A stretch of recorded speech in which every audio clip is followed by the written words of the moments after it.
All right. I think we're here. Let me know if you guys hear me because this is the first time that I'm using StreamYard and I want to make sure that it's working. So, oops, sorry. My phone was turned up and I think I heard myself. So, maybe don't verify. Ronnie says that he hears me. Welcome to the stream, Ronnie. How are you? Anyways, welcome first off, welcome to the new channel. This is Real Dad Talk. My name is Spencer. I am kind of more on the gaming side of the interwebs, but I also fall on the conservative side of the spectrum, and I have noticed that there's not too many conservatives out there that like to talk about anything online for fear of being ousted by the left, which is kind of one of the reasons why I started this channel. And I figured, what a perfect time to do my first live stream than seeing this all of this new wait, hold on. Thank you for not starting the stream at 8:40 since being on time is Rothist. Yeah, well, so were bridges apparently in New York, which we could talk about that if you want, Ronnie. But we had a lot of news that happened over this last week, and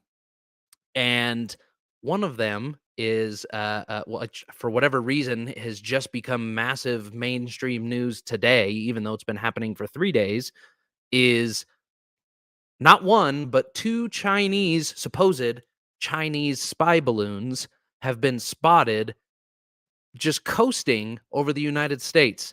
And the response from the government is probably, well, I mean, maybe it is what you would expect given how things are lately, but the response isn't what you would hope for, is probably the better way to put it. So I think we hop in and we talk about everything that's happening here. Hold on. So that's when it was first spotted. Ronnie, it was initially spotted flying over Montana. Let me see if I can pull this news story up here. Hold on. We're going to present, share screen. Hold on. I got to pull up the right one here. So, boom. Share screen. We want to share screen number 2. And we're probably going to want to share audio too, just in case, because we're gonna talk about a few things here. So, add to stream, boom. Okay. So this is important. So initially, it was on February 1st that this was first reported. That they're calling it a Chinese spy balloon without knowing that it is from China, which is weird to me. They just assume that because it's a spy balloon of some sort, that it happens to be Chinese and it happens to be spy. But it was first spotted flying over the horizon in Billings, Montana on February 1st. Today it is here. Let's pull this up here. Boom. Here we go. This is the most recent reporting here, is that it is just above Kansas City. And this is kind of the trajectory that they're expecting it to take by the time that it leaves American airspace. And the problem with this is that I had a couple of maps pulled up because the response from the government, like I was telling you, is a little strange. So here's an article from Time, probably not the most right-leaning source, but basically what they're saying here is that it was initially reported in Billings, Montana. And for those of you that don't know, Montana is not heavily populated at all. Like, if you were to look at the size of the state versus population density, it's like nothing. And so what they're saying is that they see this large balloon visible on the horizon. They posted a picture of what it looked like, and they confirm that it is not a weather balloon. And you can kind of see in this here, let's see if we can pull this up to a bigger screen here. These are some of the not first reported. These are some of the ones that you could see, like this tiny little balloon here that you could see in Kansas. And there's some better pictures. Look, see, here's a picture that somebody took, and it's this tiny white dot that's just floating around. And it's speculated, of course, again, that it's a Chinese spy balloon, but there's another picture that I'm gonna try and pull up here. That's the Death Star. Um, I had it pulled up. Where is this stupid thing? Um, actually, let's do it this way. Oh, here you go. So let's go to the Guardian's website. This is kind of a better picture of it here that you can see. And this is probably a video they have of like their news report or whatever. But you can see that it's like this legit balloon that almost looks like it has like solar panels coming off of it. And what's concerning about that is we don't know what it's doing. Like the there could basically be anything on here, and the response that we're getting from our government is we don't want to shoot it down because we don't know if it poses an immediate threat, and if we shoot it down, we don't want to risk the debris hurting American people, which is understandable. However, as mentioned, it was flying slowly, as it says in nice bright red letters right here, slowly over southeast Montana, flying at about 60,000 feet. And so if we look at just like a standard population density map here, like it flew in from Canada kind of down like this, and it's kind of going this way, kind of in this weird little swoop. All of this right here is ghost town. I mean, you get these little yellow dots where, you start to get into some thousands of people might live in these areas. Anything green is like cornfields. Nobody lives here.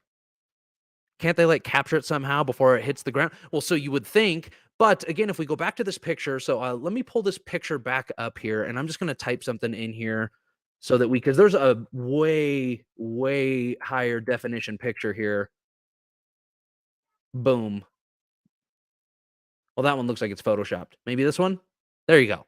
So these pictures here, you can kind of see all of this stuff here is like a fabric, obviously, of some degree. The problem is if the balloon is 60,000 feet in the air, is the balloon being controlled remotely? I guess that's probably the question that we would have to figure out is what is this contraption right here? And so there's been a lot of speculation on what it could be. And kind of the big talk right now is that it's like a surveillance balloon and that they are potentially doing a test, which again, nobody's confirming anything. And, we know the government, they're not very good at releasing information to the American people. And if they do, it's very like on a drip. They don't want to unleash everything, they don't want to reveal all the cards they have up their sleeve all at once. And so there's been some, like I said, some speculation, some theories that have been floating around on what it could be. And yeah, and that's so first off, welcome to the stream, Async. It looks definitely, that's kind of what I was saying earlier. It looks like solar panels to some degree, or yeah, like almost like a satellite, like what you would see orbiting the Earth. Um, and the thing that's crazy is, well, if this turns out to be true, that it is a Chinese spy balloon, which every article that I've read, there's no indication that it says, we know that this came from China and this is what they're using it for. All they say is that this is a balloon, it must be from China. So the problem is there's theory circulating of if this is a test to see how far China can push their balloons into our airspace is and we with lack of no response from the United States, it's what could happen if we don't respond. Like, what if they send 3 more, 4 more, 5 more, and then they happen to be equipped with weapons of some degree, or who knows? Which kind of leads me to the interesting thing here is that there has been a second balloon spotted, and I have so many tabs open here because I've been trying to pull all of this stuff up. Here. So here is a second one spotted over Latin America, which is like Costa Rica area. So they have the one flying over the Midwest right now. And then they're saying that Costa Rica is reporting, this is yesterday, that they reported another similar looking balloon floating over their airspace. Hold on one second.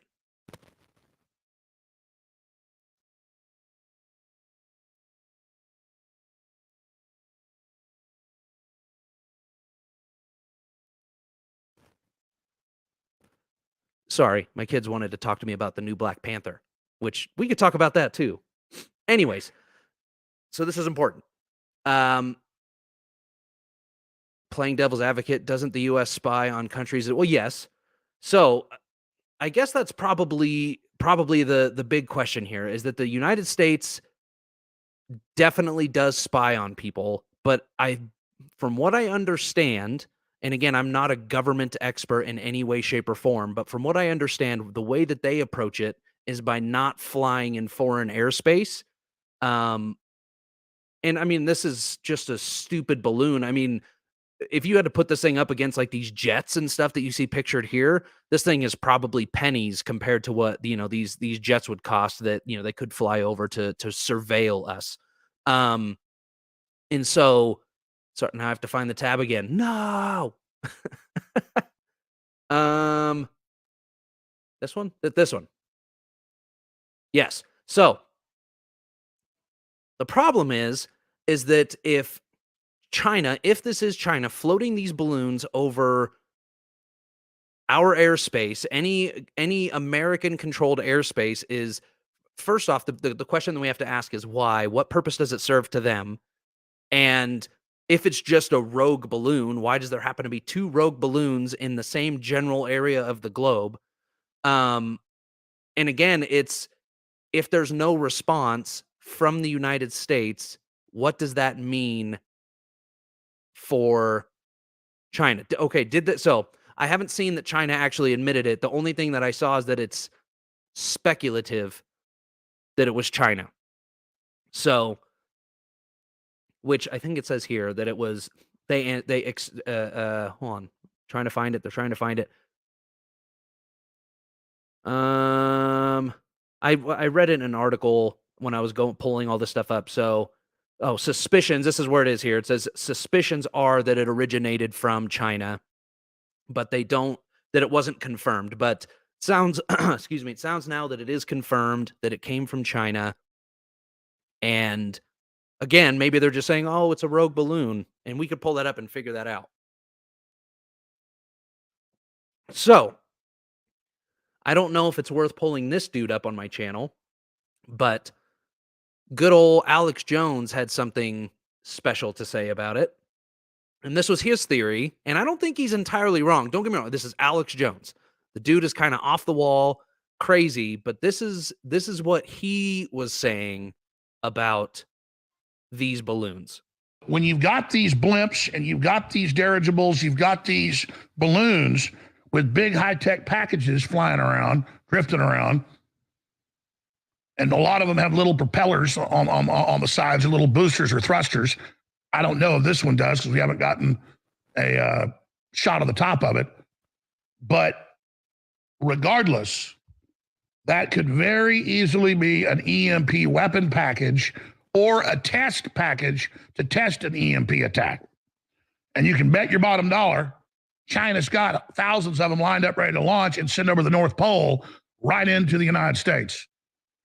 They can detonate them over any targets they want. And with a couple dozen of these, you would guaranteed knock out everything above ground in the U.S.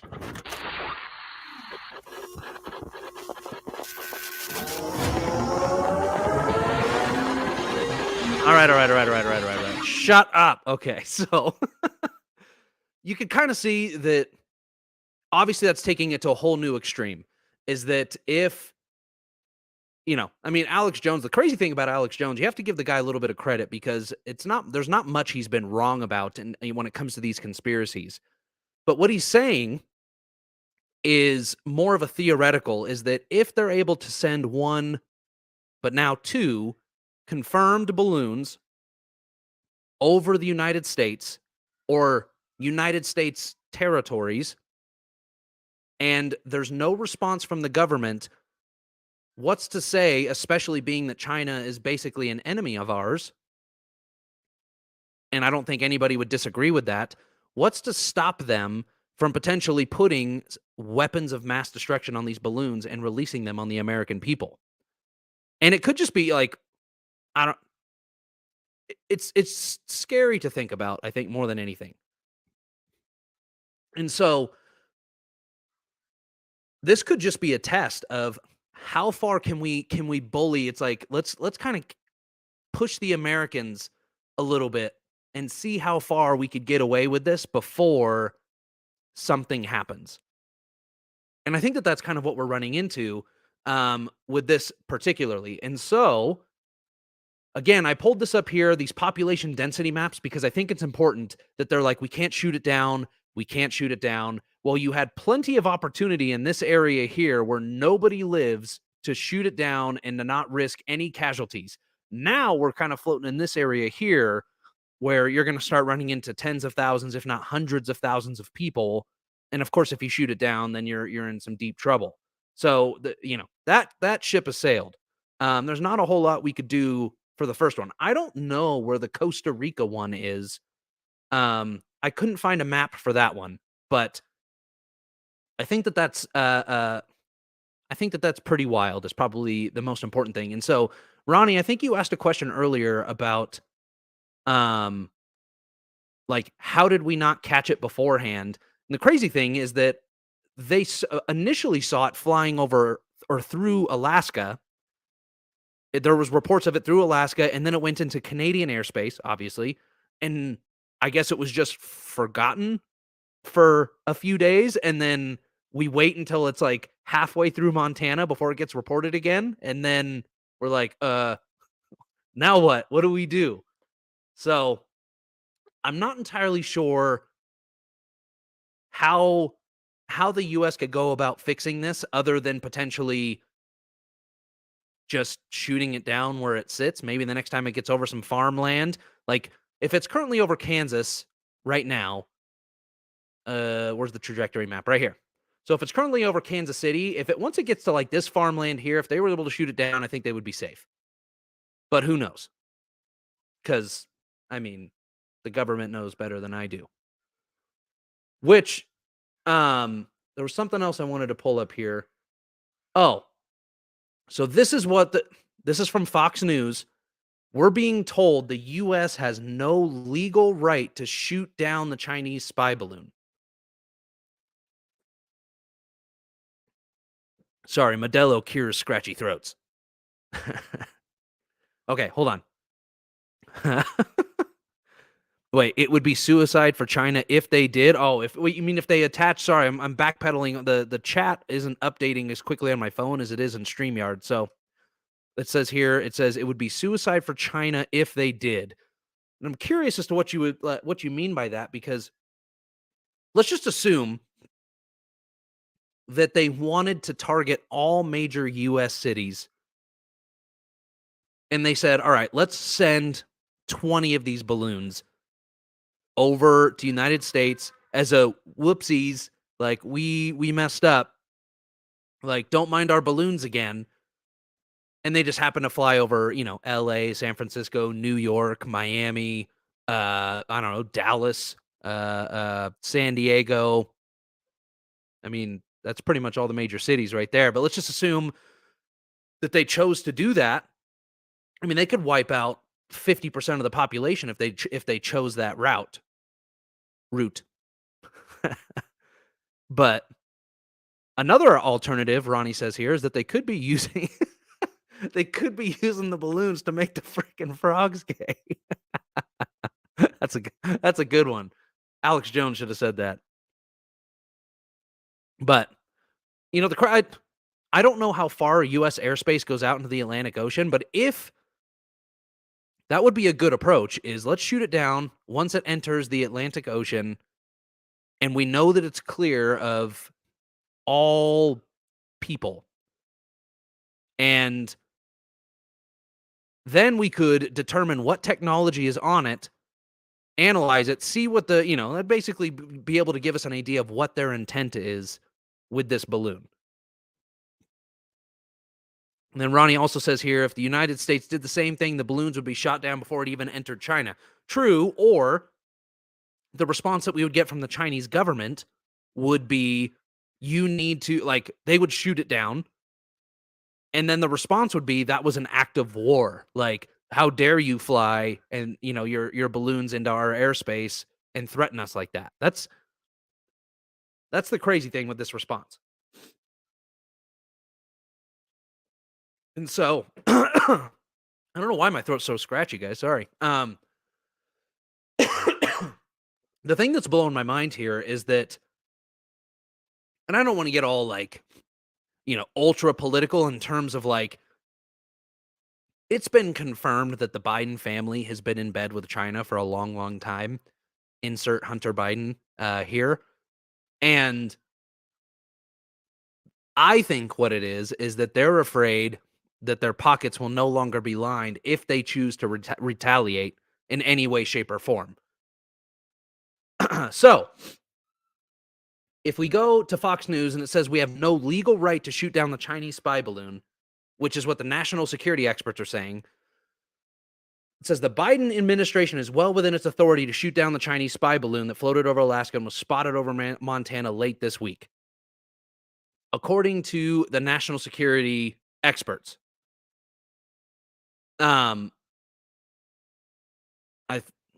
What they're saying is that they're being told initially that we don't have a legal right, but then we're getting the national security experts are saying, listen, you clown, we do. So look, see, here we go. This is a much better map. Let me see if I can zoom in on this. Woo, too much. There we go. Okay. So if we compare this map to this map, the balloon was here when it was initially spotted. And it flew literally just right over all of this pretty nice green grass. They could have easily shot this thing down and not had any casualties. But now what we're being told is that the government does not feel the need to pull any of these cards to shoot down this balloon and then experience retaliation from China. And then, hold on. Sorry, I'm reading this really quick. Make sure I didn't miss anything. Okay, so I guess our U.S. airspace has a limit on how high it goes. Our airspace goes up to 100,000 feet. So if it was over 100,000 feet, we'd be okay. But it's at 60,000 feet, and that's a big no-no. So it says if the balloon is unmanned and in U.S. airspace, then we have the legal right to shoot it down. Well, I guess that's probably the issue is we don't know if it's manned or not. Let's see. Oh, we got TJ, the gaming god, says, what is this? So we're talking about China has sent over a spy balloon that has been floating over United States airspace, which you can see here, the green dot, which where the balloon is currently. This is the trajectory here. And there is a confirmed second balloon that has been flying over the Costa Rican, is that how you say it? Costa Rican airspace? That we've been seeing. And so now we have two Chinese threats that have been flying over U.S.-owned territories. So what I guess the question is, what do you guys think the response should be from the U.S. government? Do you think that we should, I don't know if retaliate's the right word, but should the approach have been to shoot the balloon down? Or, I mean, should we still continue to even think about the idea of shooting it down, given the probable trajectory or the probable paths that we have here? Or do we just let it fly over and pretend like nothing happened?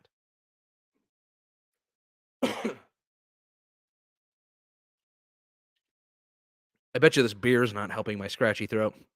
Ronnie says I think they should shoot it down. I don't blame you. Again, I feel like that ship sailed to a degree. I don't know what their plan was with any of that, or I don't know what they were thinking beforehand, but who knows? So, we have some other news here that we could talk about as well, because we're kind of just in limbo, waiting to see what this balloon does, and where it's going, and all of that. And so it kind of is, in my opinion, is this is like in all in line with the failings of the Biden administration, and one of them that I think, if you haven't heard, there's been a massive egg shortage that we've been experiencing. And when we talk about, inflation and food supply, wait, what do you think the response should be? What do I think the response should be?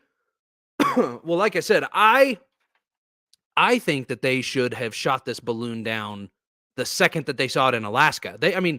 Alaska is such wide open land with nobody in it that, like, they wouldn't have had any issue shooting this balloon down, waiting an hour or however long it took for this balloon to fall to the ground and gather whatever equipment is on it and see what the deal is.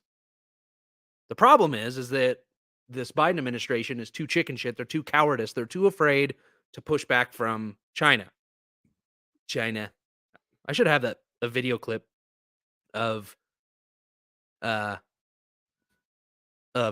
Trump saying China, so I could do that every time. He does the 2 circle fingers and China.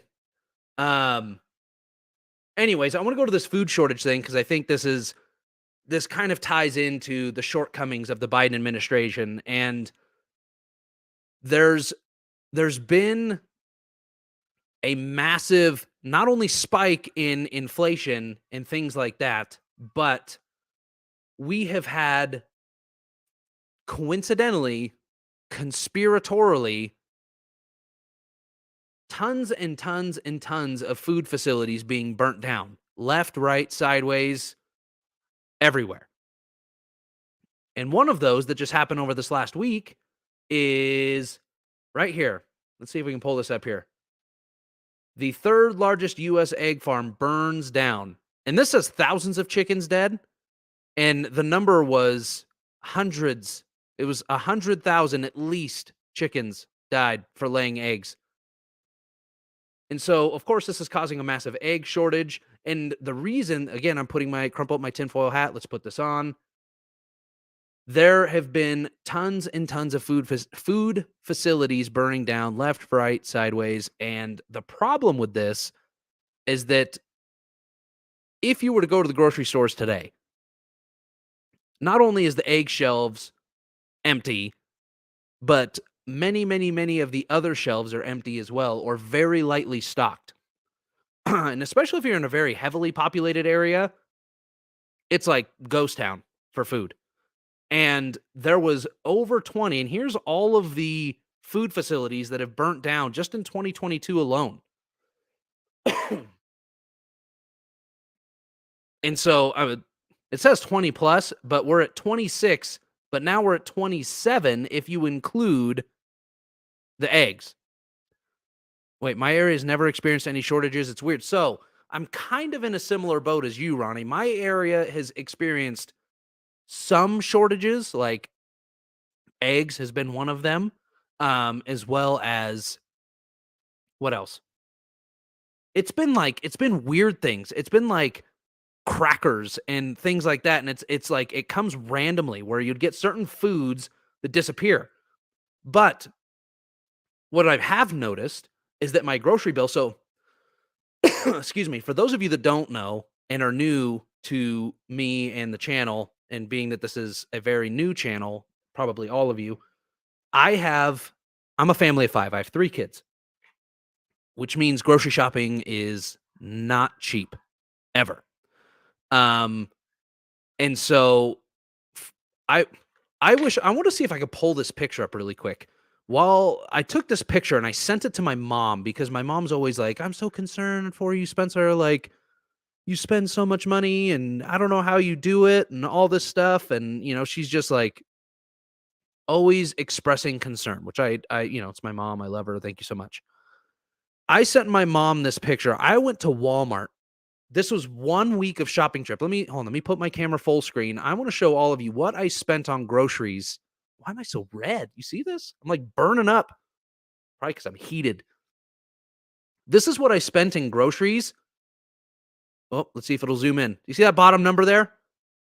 $620 I spent on groceries in 1 week. 1 week. It never, a year ago, never used to be that way. And here we are, a year, 2 years or whatever into this presidency with inflation through the roof and groceries costing. I remember, I mean, granted, this was, 20 years ago or whatever. I remember my mom was on a teacher's salary making, wasn't a salary. She was like a librarian's assistant or some shit like that. She was making like $8 an hour, and she was able to feed herself and my brothers for, like, she would fill her grocery cart up for like $40. And now it's like $40 gets you like a thing of Oreos, a bundle of bananas, a thing of milk, and eggs. You might have 10 cents left over. Like, it's ridiculous. And then people are wondering why it's like we can't like why people are over here like screaming like, help us, please. And I saw this video on TikTok the other day, and again, this is another thing here. This is probably something a little bit different only because it's not technically in the United States, but I think this is important because if it's happening in Canada, you know that it's happening here. So let me pull this back up here. This was a dairy farmer in Ottawa, Canada. Excuse me. And he has, I want to say it's like 120 something cows. And he might even say it in the video, but this guy has 120 something cows, and he cranks out all of this milk every single month. And what he does, like what you don't know is that they have a quota to fill. And that quota, well, no, so this is, I don't get my news from TikTok. The only reason I'm calling this news, Ronnie, is because this is important. It's because this is straight from the cow farmer himself. It's not like somebody's giving a news report, and there's evidence in this of what he's doing. So, and it's important. So bear with me for just a second. So what this guy talks about is he says, we have this quota every single month, and we're supposed to do, I don't know. I don't think he says the number, but he goes, once we hit that quota, anything beyond that, we have to dump. And so he says that if they reach their quota early, they get to 30,000 liters a day they are dumping in milk. And here, I'll hear it from the guy himself. Let's see. Hey guys, we're here at Givenbos Farm in southern Ontario. We milk about 260 cows. Right now during the winter months, you milk quite a bit more milk because the feed is very consistent. And if you do a good job, you will produce quite a bit of milk. So, but right now we're over our quota. It's regulated by the government and by the DFO. But the problem is what they don't understand is millions of people look at this milk running away. But it's the end of the month, so I have to dump. I dump 30,000 liters of milk. It breaks my heart. I will show you. By the way, this here, Canadian milk, it's $7 a liter. When I go for my haircut, people say, wow, $7, Jerry, for a little bit of milk. I say, well, you have to go higher up because we have no say anymore as a dairy farmer on our own farm because I love how he takes a drink of it mid-video. They make us dump it. And no matter how we stand up, so this time I'm going public. I want the people to see the pain that us growers have of 365 days. As a little boy, we grew up on a dairy farm, came from Europe, work, and here we are. This is what's happening. All right. Anyways, you kind of get the idea. Is they're saying they're dumping 30,000 liters a day, and it's $7 a liter. Let's just do this math here really quick. And I don't know how many days they were into the month, That's $210,000 a day that they're throwing down the drain. I mean, shit, if they did that for a week, that's $1.5 million of milk that they're just throwing away. And the reason that this is important is that the talk is that they're intentionally doing this to keep the prices of food up, to keep people kind of bending at the will of the government and to be dependent on the government for, food assistance programs. Which there's not really a way to confirm or deny that with the utmost certainty and absolute but I think that that's pretty wild that we have 27 food factories have burned down over the last year. The most recent being that massive egg farm that it was something like 12 different fire departments had to respond to that egg farm fire in, I want to say it was like Massachusetts or something like that. Where is it? Nope. What is this? Okay. There's like no article there. Anyways, Connecticut. It's the third largest egg farm to burn down. Hundreds of thousands of chickens dead. And then they wonder why egg prices are through the roof and food prices are through the roof. And you remember, I don't know if any of you remember, probably because you don't have kids, or if you do have kids, maybe you did remember this, but there was like a formula shortage. You would go to any grocery store, and I experienced this here. There was like mass hysteria in grocery stores. Whoa, what was that? Mass hysteria in grocery stores with moms trying to get baby formula, and they couldn't find it anywhere. Like, they would literally go store to store, and then there would be people, of course, these assholes that you get where they buy up all of the baby formula, and then they sell it on like Craigslist or Facebook Marketplace for like triple or quadruple the price.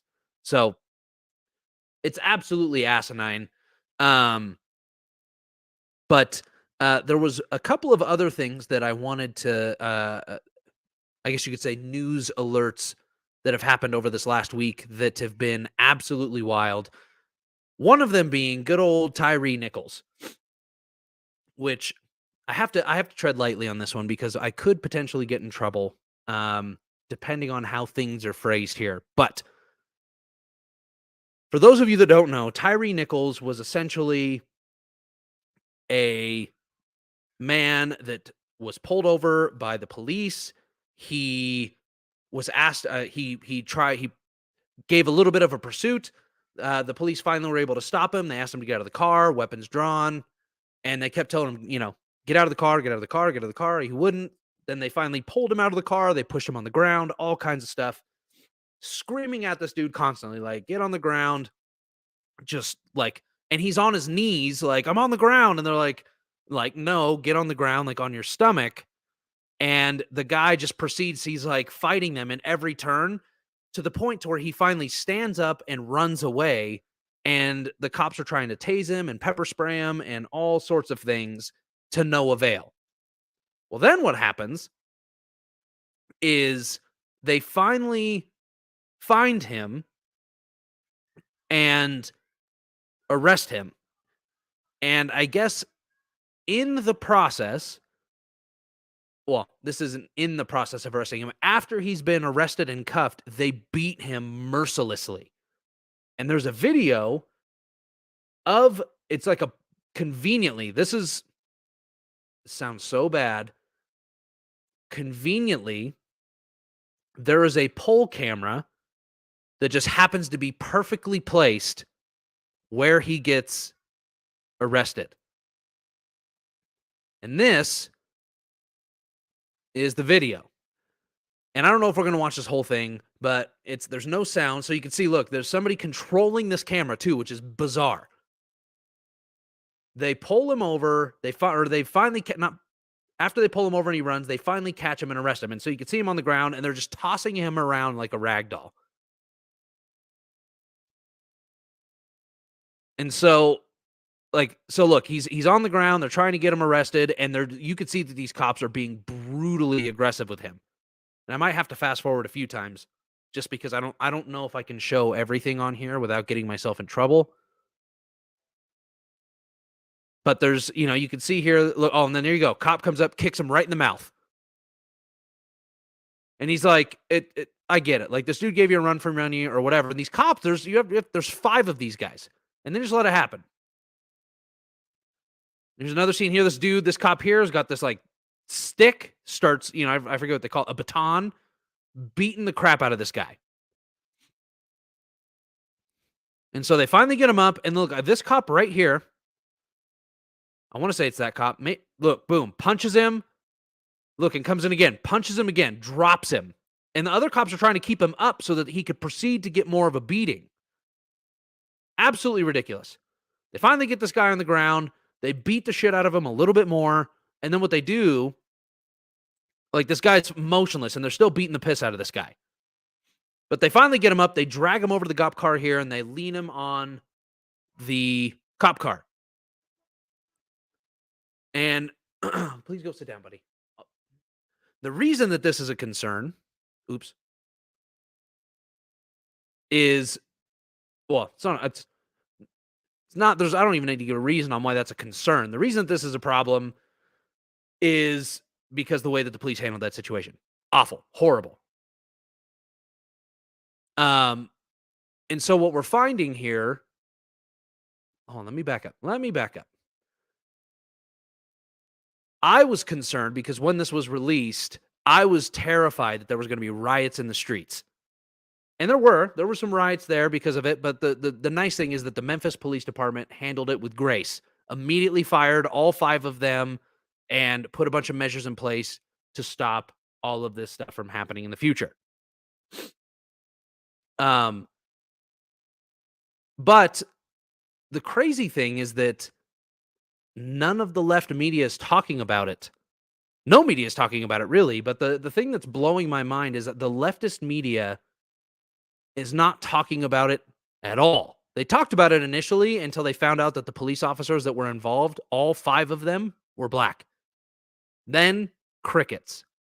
Literally crickets. You couldn't pay them enough money to air the Tyre Nichols story. And so now it begs the question as to why. And I think I know why. And it's because there's no white police officer to blame. Anyways, I don't want to get too off of a tangent here. I'm mainly concerned about these balloons that we were talking about here because this is important because of the repercussions as to what could happen from these China balloons. Let me see if I can pull up some more news here because it's constantly updating. Excuse me, sorry, the scratchy throat is killing me. So I'm going to pull this up here. So, there was somebody had reported, and it turns out that it was fake. So please, if you see this, it is not, this is not true, but there's this video. I'm trying to pull this up. Where is it? Right here. Okay. I'm going to pull this up really quick. Supposedly there is this video of this balloon being shot down.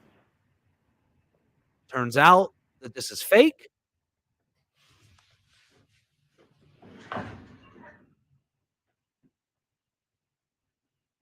And it's kind of like, it almost looks like it. I mean, you can't really see it on the stream, but from my point of view here on the computer screen, is this definitely looks photoshopped to a degree. I mean, they did a pretty damn good job, or it could be something else, but it's the big flashes for me. Again, this from what I understand is if we were to go to the source of the video, wherever it might be,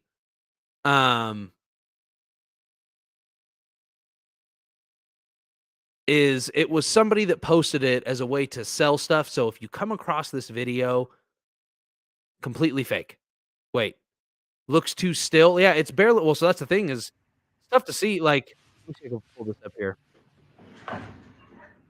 See, like these flashes, it almost looks like super edited, but yeah, it's barely moving. And the person happens to conveniently be moving their like camera like in a swaying motion. But and then, like, for whatever reason, pans way off to the side at the where do they pan off to the side? Somewhere in the, the third, but yeah, it's barely moving. It's a good point. Sorry, I wanted to go back to this balloon thing because it's kinda scary is to think of what could happen. And this is my first live stream, and I don't wanna get too off into the weeds, with this stuff. But, um, of course, in Ohio. Sorry, these guys, the Raws alerts people, they get tons and tons of, video submissions from people of, like, real news besides this fake balloon. Uh, but it looks like there was just a train derailment in Ohio, of course, in Ohio, of all places. But, um yeah, this video, fake, not a balloon being shot down.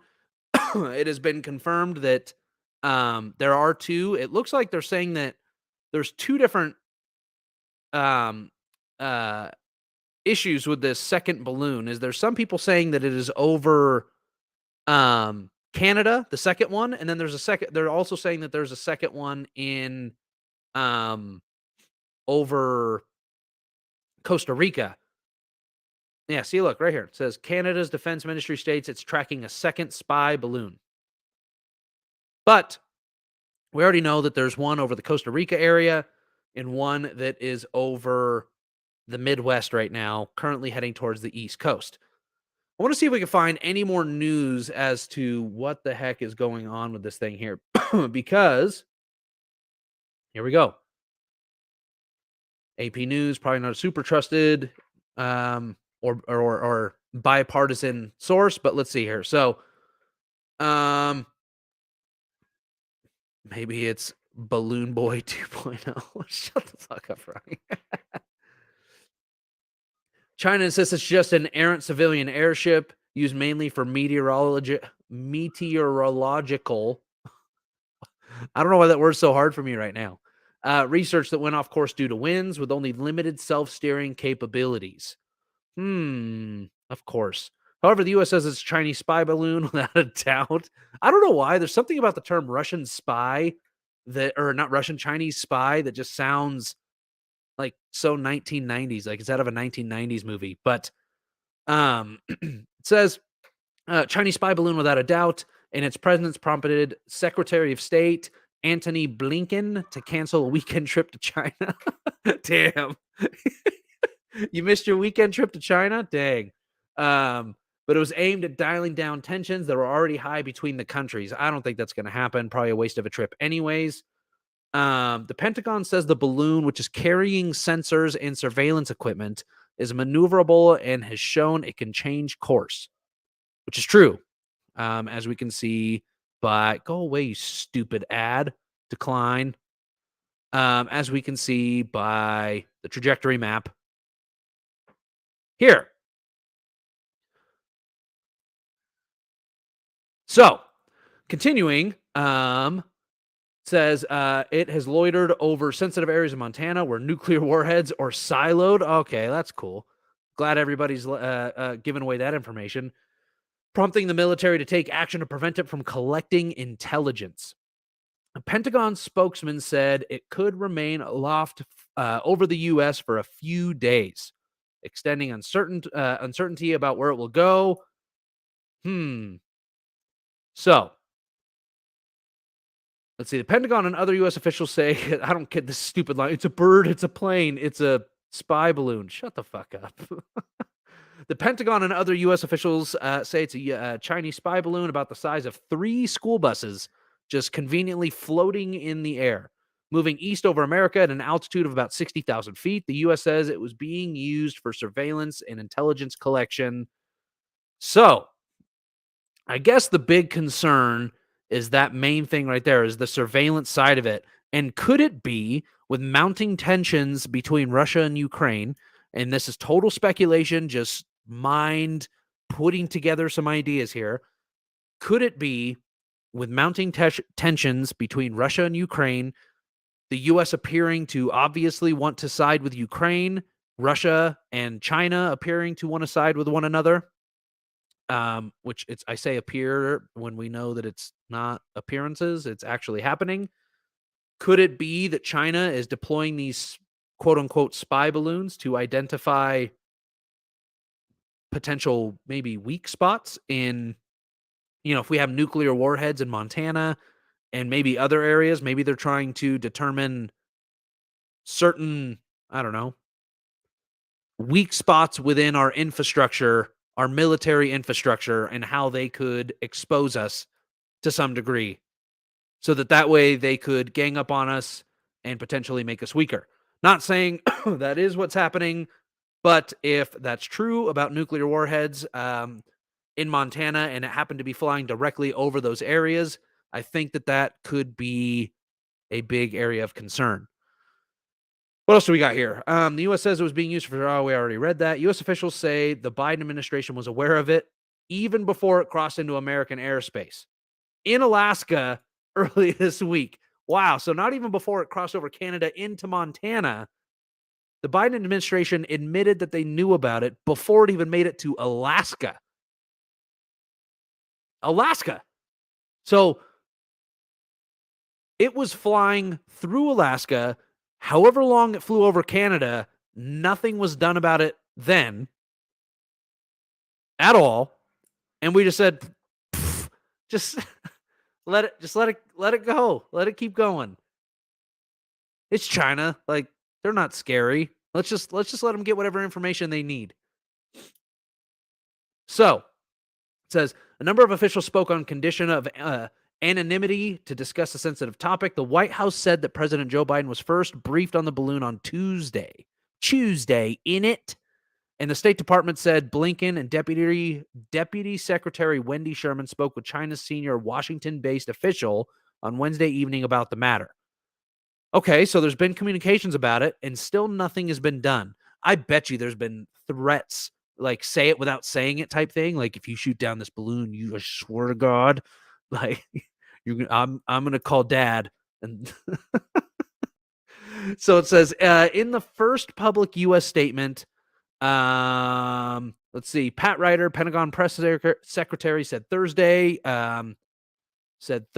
evening that the balloon was not a military or physical threat, an acknowledgement that it was not carrying weapons. Well, it doesn't. So I guess if it's a spy balloon, it doesn't need to carry weapons. That's not the big deal. We need to know what its purpose is and if it's actually surveilling the U.S. in any way, shape, or form. And if those panels, who knows what those panels are for? I mean, maybe they're solar panels to charge some equipment or whatever that might be on board or whatever, but still a little scary nonetheless. Says, and he said that once the balloon was detected, the U.S. government acted immediately to protect against the collection of sensitive information by letting it continue to fly through our airspace. Seems smart. Even if it's not armed, the balloon poses a risk to the U.S., says retired Army General John Ferrari, a visiting fellow at the American Enterprise Institute. Okay. The flight itself, he said, can be used to test America's ability to detect incoming threats and to find holes in the country's air defense warning system. Okay, it's kind of what I was talking about earlier, is that it seems like if we have nuclear warheads stored in Montana and anywhere else in the Midwest where it happens to be flying, that this could be a way for them to find any sort of weak spots to potentially, take America at the knees, and hurt us probably more than we need. Let's see here. The flight itself, we don't care about that. It may also allow the Chinese to sense electromagnetic emissions that higher altitude satellites can't detect, such as low power radio frequencies that could help them understand how different U.S. weapons systems communicate. Which again could pose another problem, because if they understand how our weapons are able to communicate, and it gives them a better opportunity to defend against them should we enter World War III, which, with rising tensions happening between Eastern Europe and Russia and China and Taiwan, it sounds more and more likely every day.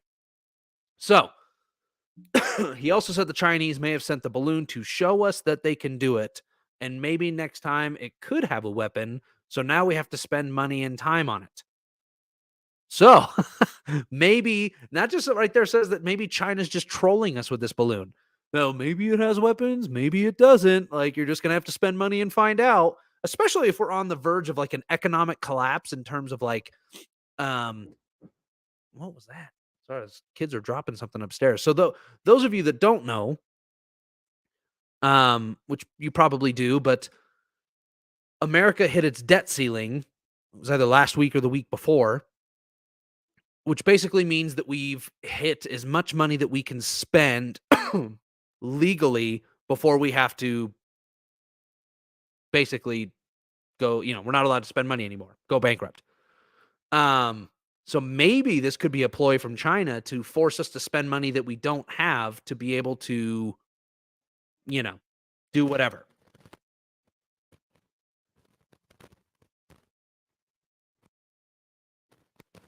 Sorry, my kids want to watch Spider-Man, and they keep just creeping up asking if they can watch Spider-Man. Okay, so China was in a silly, goofy mood and was like, "Hey, watch this!" Sends empty balloon over America. That's kind of what it sounds like. Is that they're basically saying, "Here, take this balloon, do with it what you will. Could have weapons, could not. If it does have weapons, like, good on us. If it doesn't, like, you just spent a shit ton of money trying to shoot down an empty balloon. Like, joke's on you." What else here? So, of course, it says, "Let it fly, shoot it down." According to senior administration officials, President Joe Biden initially wanted to shoot the balloon down, and some members of Congress have echoed that sentiment. But top Pentagon leaders strongly advised Biden against that move because of the risky safety factor for people on the ground. Which, again, we've already kind of debunked that. We don't need to worry about that too much. It's kind of stupid that they didn't shoot it down, especially if he knew about it well before it entered American airspace. One official said the sensor package the balloon is carrying weighs as much as 1,000 pounds, and the balloon is large enough and high enough in the air that the potential debris field could stretch for miles with no control over where it would eventually land. Ronnie mentioned something about this earlier about, where is it? Can't they capture it somehow? Right here. Boom. Can't they capture it somehow before it like hits the ground? I don't know if capturing is the right word, but basically making, like, if you took these big chunks and you dispersed them into tiny itty bitty chunks, boom, problem solved. Or shoot down this 1,000-pound freaking boat anchor somewhere where there's no people. Like, seems pretty obvious. Or over the water before it enters Alaska's airspace. Let's see. For now, officials said the U.S. will monitor it using a variety of methods, including aircraft. The Pentagon has also said that the balloon isn't a military threat and doesn't give China any surveillance capabilities it doesn't already have with spy satellites. I think this is just proof of concept again of what China is capable of doing rather than, or what they could do rather than, like, it's almost like the Trojan horse thing. Like, they send this big wooden horse up to the gate and it's filled with a bunch of people. And they're like, man, that's kind of a cool wood horse. It's kind of archaic though. And then they open up the horse and a bunch of people come out and they're like, man, you guys fucking duped us. It's like, okay, it might be an archaic balloon, but shit, like, who's to say that you couldn't tie a big ass bomb to it and drop it on people or something? Anyways, the U.S. is keeping its options open and will continue to monitor the flight. Representative Jim Himes, the top Democrat on the House Intelligence Committee, suggests that it could be valuable to try and capture the balloon to study it. I would much rather own a Chinese surveillance balloon than be cleaning one up over a 100-square-mile debris field. We're not going to read this whole thing because this is all speculation on how it got there. Hold on one second.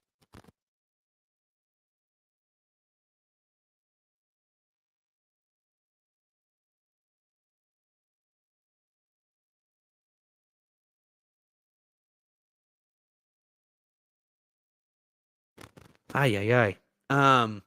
Okay. I mean, we could go over this if you want on how it got there or whatever, but it looks like Oh, well, we'll do the how did it get here, because then there's this whole spy balloon history, which we don't have to get to. The how did it get here is um, a much smaller topic. So it says, how did it get here? Deliberate or an accident? There's also disagreement on that. As far as wind patterns go, China's account that global air currents, winds known, basically their wind blows west. And it carried the balloon from its territory to the western United States. It's a plausible outcome, but not confirmed. This guy, Dan Jaff, a professor of atmospheric chemistry at the University of Washington, has studied the role those same wind patterns play in carrying air pollution from Chinese cities to the U.S.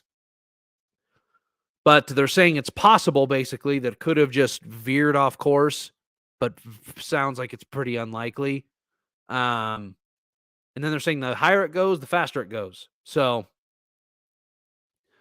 I don't know. I'm curious as to what you guys think of this balloon and what this means. I think it's probably scarier than not. And my concern is that the fear of shooting it down is because the government is afraid of retaliation from China and what that could potentially do, especially since there's two of them. How do you lose two balloons? Like, oh shit, like one is like, yeah, we lost one balloon. It's flying kind of over this way, like might go over Alaska. Oops.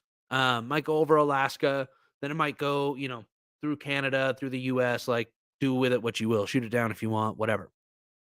Now there's two balloons, and it's like, well, yeah, wind. Am I right?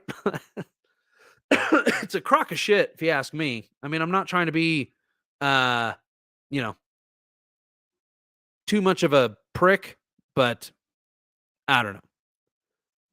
I'm kind of at the point where, like I said, I think I'm more on the side of this is not good. It should be shot down, or should have been shot down, so that we can acquire everything that's going on and or acquire the information that this balloon carries and put an end to it, basically. You know what I mean? Sorry, this scratchy throat's killing me. I don't know. Like I said, what do you guys think? Curious as to what you think about this balloon. Do you have any questions? Anything that I can research for you? Like I said, there is a legal right to shoot this balloon down. I think that it's important that we note the possible outcomes of what this could mean for the American people. But I'm curious as to what you think about, like, do you think that China is spying on us, or do you think that this is a weather balloon that is gone rogue, as they claim? Bro, this shit is definitely the frog in the boiling water, dude. So that the frog in the boiling water thing is probably the best way to put it, because it's like, what a way to like wear down the American people. I don't know. Well, not the American, I guess the American government, but like, the thing that blows my mind about all of this is that there's so many things right now that are just coming to light, and things that are just happening left, right, and sideways. And it's just like, don't worry about that. Don't worry about that. Don't worry about that. Like, and then they want us to believe that the Biden administration has everything under control, when clearly all of this shit is just, it's falling apart at the seams. Falling apart at the seams. Like, I don't want to go too off into the weeds here, but that Project Veritas video, have you guys seen that, exposing Pfizer? Like, that's another thing that now they're trying that guy. I want to say his name is John Walker or something like that. They're literally wiping that guy from the internet because they don't want to, like, they're trying to basically say that he's not a credible source, like, not true, whatever. And like, that just kind of goes to show that you can't really trust the government with what they're saying about any of this, because, or about this balloon, because it's like, the fact that Biden knew about it at the beginning of the week before it entered Alaska tells me everything that we need to know. Wait, what's up with Pfizer? Whatever it's called. I might, you know what, Ronnie? I don't know. Should we get into the Pfizer thing? Because I know, like, I started this thing as the as the balloon chat, but like I said, I'm more than willing to jump into the Pfizer thing, because I think that's another big thing that kind of ties into the government's ill response. Let's see, 100% a spy balloon. No way. Wait, no way in hell another nation actually invades a foreign nation's airspace. Well, that's what I was saying. Technically stoned. The very beginning of all of this is that, like, they're trying to play it as an accident. They're trying to say, like, it was a weather balloon that went rogue or whatever, and it's like, what a place to lose a fucking weather balloon. Like, over the United States, like, probably your biggest enemy and threat to your nation, and you're like, yeah, we're just gonna lose this balloon over your airspace, like. And then they admit the whatever it is, the Chinese whatever guy in Washington D.C. says, like, could be weapons, could not be weapons, like, you're gonna have to spend money to take it down to find out if there's weapons on it. Like, that alone, I think, poses it gives us all the information that we need to know right there about, like, China's view on this situation. But I don't know. The vaccine program is a cash cow for Bill Gates. So, like, there's an interesting, I agree with you. There's an interesting question that I saw, which I know a million people have asked before, but for whatever reason, it hasn't been top of mind for me until I happen to see, like, the text right in front of me. But I saw this tweet and they're like, I'd be curious to know Bill Gates and his kids' vaccine status. Like, this guy's been pushing for vaccination so hard. Do you think that he's vaccinated himself?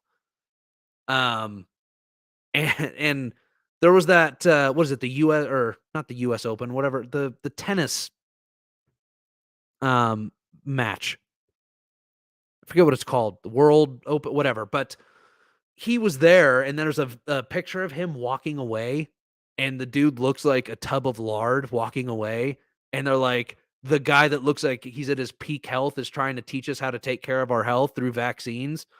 I don't know. So this Ronnie, I know you were asking about this Pfizer thing, and I'll go into it a little bit. I have to tread lightly with Pfizer, otherwise, I mean, my channel is so new, I'll risk getting banned, like, early. But Project Veritas is basically this media company where all they do is try and expose people or companies or whatever for the bullshit that they're pulling over the American people. One of those things was Pfizer and their vaccine program.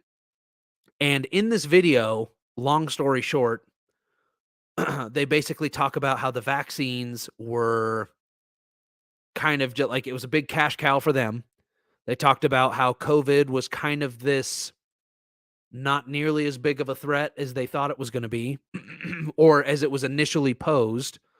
And then it turned into, well, what if there was COVID 2.0? And not the variants, the Omicron and Delta and all that shit, but it was like, we could potentially do this on repeat, over and over and over again, to just get like a shot in the arm of cash, especially if the government is going to subsidize it, is kind of what the video was. And so then you get this guy, the reporter from Project Veritas, comes in, almost like, what's the Chris Hansen from the To Catch a Predator, which side note, sorry guys, my throat is like driving me nuts. Chris Hansen, do you know why To Catch a Predator got canceled? Like, To Catch a Predator was a fucking awesome show. But To Catch a Predator was, a show where basically what they did is they pretended to be like young kids online to get sexual predators in to like this house, and then they would arrest them because, it's like, hey, you were trying to actually act on your sexual fantasies, blah, blah, blah. Well, I guess on they were filming an episode, and this guy they lured in, dude, wouldn't that be the shit, Ronnie? Joe Biden has his own episode. God, dude, you guys are gonna get me in trouble. Anyways, I guess they were filming the show, and it's confirmed, it's online. Chris Hansen confirmed it, but they were filming an episode. This guy comes in, he tries to meet up with this girl or whatever, and then Chris Hansen walks out and basically gives this guy the spiel. It was like, yeah, like, you can leave. And they do this thing where if they let him leave, they walk out like the garage door. And the guy like makes a run for it, grabs a gun, and blows his fucking head off in the garage or something like that. Pardon my language, YouTube. I'm sorry. Dude offs himself. And so they're like, yeah, we can't do this show anymore. Dude just killed himself live, or not live, but, you know, dude killed himself on air or while filming. And so anyways, I don't know where I was going with that. Project Veritas, the guy from Project Veritas comes in, total like reporter status, and was like, so you want to explain all the shit like that you were talking about? And this dude, let me see if I can pull this video up. I'm pretty sure this video is banned on YouTube, so maybe I'll just pull up a clip of it. So that I don't get too in trouble here. So yeah, this dude right here. About mutating COVID? Well, that is Risk. yeah. So that's why they're thinking like if you do it control the lab, then you say, oh, this is an epitope. And so they. So backstory while I find this video, this guy thought that he was going on a date with somebody, which turns out to be a reporter from Project Veritas. So these guys, they retweet their video a million times, and it works. I mean, they have millions and millions of views. But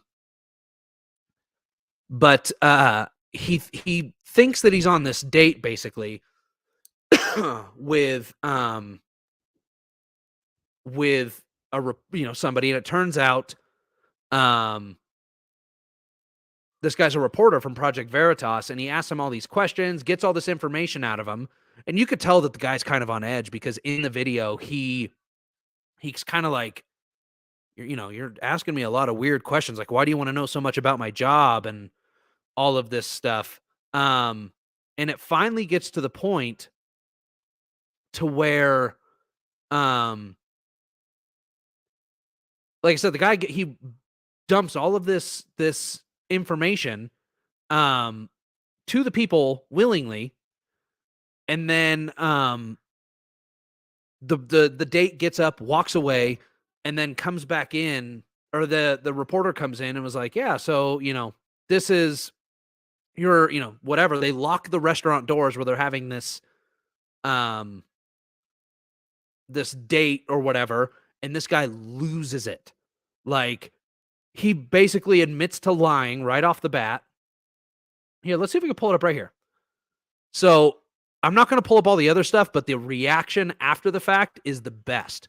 So this is where the guy from, I don't know if they show everything here. This is where the guy walks in right here. So this is the guy from Project Veritas. This is the PFizer director, whatever. Hey there. Is this seat taken? You work for PFizer. My question for you is, why does PFizer want to hide from the public the fact that they're mutating the COVID viruses? Is this real life? It's not, by the way, Why are you doing don't this? tell anybody. Someone who's just working at a company to literally help the public. You f***ed up. You really did. Please bring the cops as soon as possible. It's very unsafe. Can you please unlock your door? No, don't let them leave. Please unlock the door. Jim, what is going on here? Please. I mean, I felt like I was. Dude smashes the tablet for Project Veritas. Like, goes total ape shit, smashes the tablet, and then like is out trying to stop cars in the streets that he thinks has reporters in it. Because he's trying to get the cops to come and arrest him, because he's like, you recorded me against my will or whatever. It's absolutely brutal. Oh wait, this is probably the whole thing right here. Is this seat taken? You work for PFizer. My question. You're not probably recording me. Oh my god. See this right here. You better not be recording me or something. Here we go, uninterrupted. Hey there. Is this seat taken? Hopefully. Hi. You work for PFizer. My question for you is, why does PFizer want to hide from the public the fact that they're mutating the COVID viruses. Is this real life? What is happening here? Why? What is going on here? This is absurd. Why does Pfizer want to hide from the public that they're mutating the COVID virus? Oh my God. You're on video. You're on video. Mutating What the is COVID going virus. on here? I need to call the police right now. This is. And I know this is my restaurant. I don't know what's going on. I don't know what's going on either. This is ridiculous. So you're on video. I'm a journalist. Bro, first of all, I'm literally a liar. He's on video. Whoa. You're saying we're exploring how the Hey, virus keeps mutating. He says right there, I don't know if you caught it. He says, I'm literally a liar. Out loud. I'm literally a liar. Yes, One of the things I'm we're in a restaurant exploring is right now, and these people brought cameras out. why don't we mutate the virus? I don't know what's happening. But I really need the cops here right now. So What is this? please I'm do sorry, this is- Do not do this here. please do call the police. Please do call the police. Please do. I can't do this here, guys. You have to leave. No, you can't do So we this can call the here. police report. This is. You're gonna call the police. He's gonna call the police for asking him a question. Please do call the police. Please do. He's on tape here talking about mutating the COVID virus. Can I talk to you outside about this? Absolutely not. And you're not even my likeness on this. What is your name? Because you fucked up. You really did. I'm about to sue you. This is absurd. Please. You had someone mock me as if they're going on a date to record me. You don't even know my position at this. I was trying to impress a person on a date by lying. I was literally trying. Okay. I'm not even a scientist by background. You know, What but I is your came from a position? consulting firm All right. that does business. Please, This is please absurd. don't touch me. This is absurd. So- Please call the cops here. Please do call the cops. Please do. Please. This is Why would you call the cops if you have nothing to hide? So he's obviously having one of the most outrageous reactions I've ever seen in the history of Project Veritas. He's threatening to call the police. Okay. He grabbed the microphone. The question is, why is he calling the police? Guys, can you disrespect my father? Dumbfounded right now. What? Can I pay their bill? Can I get a check for their bill? Wait, please? no, do not give me a check. No, don't let them leave. Because I want the cops to know this. Do you want to put me in jail for asking you a question? Yes, sir. What is the intention of calling the police? They have like no one's busy right now. We have several witnesses. Could I talk to you, please, about this video? Okay, so there's 1, 2, 3, 4, 5 white people. Why? He didn't look. He calls them out by their race. There's 1, 2, 3, 4, 5 white people. Would you bring race into this? Please bring the cops as soon as possible. I'm very unsafe. We have you on tape talking about mutating the COVID virus. No one. So this guy's clearly having a meltdown. Let's fast forward just a smidge where you see him lose it. Look at, oh, he turns the phone on them. We're going to fast forward just a little bit. Oh yeah, because it looks like the meltdown's towards the end. Hold on. He's behind the bar now, an entitled prick. Behind the bar. Oh, now he's in the kitchen. Hey, what's up, X-Wing? So yeah, hold on. You guys got to see this meltdown because this dude, and then the cameraman, like attacks this guy. Because they know what No, they're it's doing. because we're literally being attacked. Stop. Get away from me. Please unlock the door. What is going on So here? stop. How is that?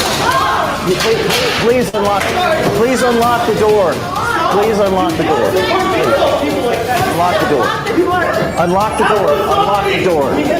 Unlock the door. Unlock the door. Unlock the door.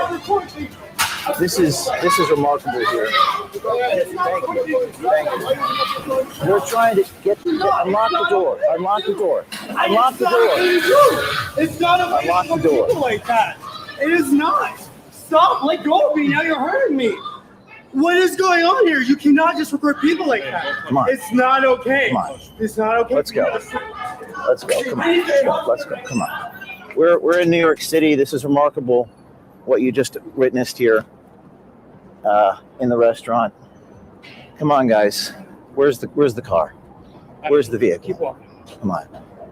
This is insane. You just witnessed one of the most remarkable interactions ever. Do we have the iPad? So we're getting into the vehicle now. Where's our... Okay, so you guys can see, I don't want to get too far into it. Hold on 1 second. Sorry, one of my boys asked me a question real quick.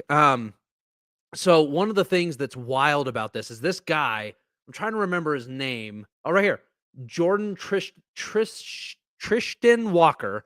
But if he's been wiped from the internet. And there's a video. It's actually kind of crazy. This chick was like trying to search him. And she happened to notice these inconsistencies because she was recording him, or not him, but like recording her research for like a show that she was doing. And she's like, wait, I gotta show this. Let me see if I can. I gotta see if I can find this TikTok. And I know, Ronnie, don't you fucking say it about the TikToks, dude, but it's wild. She basically goes on there and is like, I did this research, and as I'm doing the research, this guy's name is like we're getting error messages on his website. It says LinkedIn. All of a sudden, his profile's there. Then boom, gone. The next second, I'm searching for his name. It's like, there's,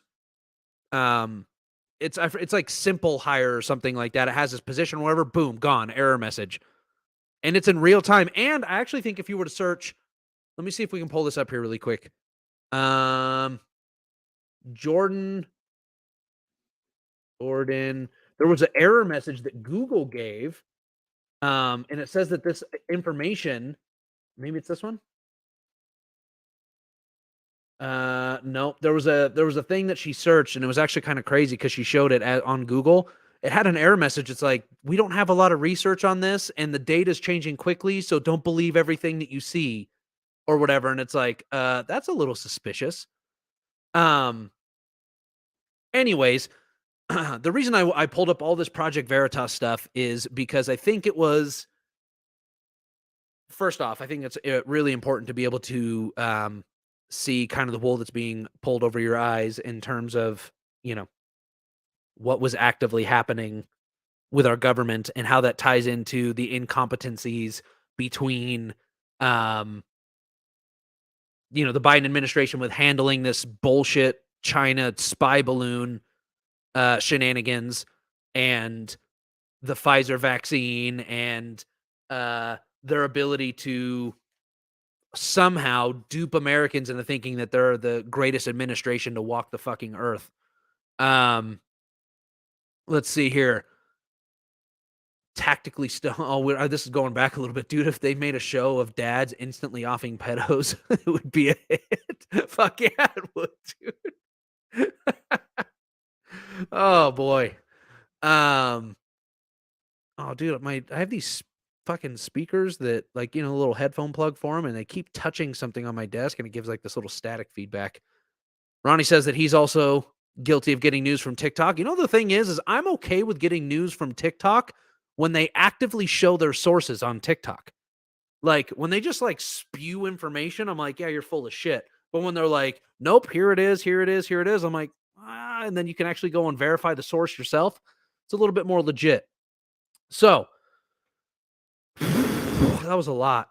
I don't know if I could go too much long. Is there anything else that you guys want me to touch on that I haven't touched on? Questions that you have, concerns, comments? You want to tell me I'm full of shit? You want to ask why I look so pink in the camera? I couldn't answer that one, but I've been noticing. I keep looking at myself. I'm like, am I so fucking pink? White people problems. Am I right? Let's see. Wait, hold on. I always search it up afterwards. What is this X-Wing? What does this mean? # send. I don't know how I'm supposed to interpret that. I'm a touch on something. Touch on it. You can come onto the show if you want, my dude. You can talk to me. We can talk about some bullshit.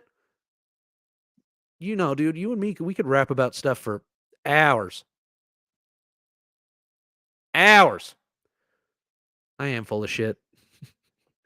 Says the dude that's a purple dinosaur. Yes, get X-Wing on. See, there we go. Right there. So what else? Ooh, I'm going to see really quick as we're pulling this up. I'm going to see if any more news has broken. I got something to talk about. You want me to send you a link? Is that what you're saying? Hold on. Let's go back to home on the old Twitter tweets.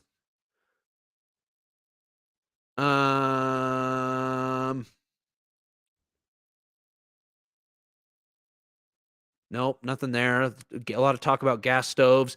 I've been seeing a lot of this talk about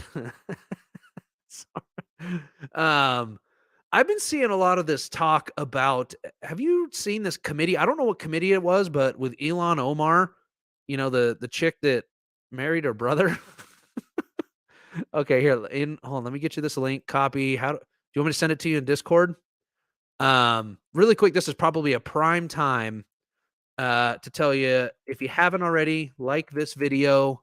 Please, please, please like the video. It helps boost this out on the old YouTube algorithmics.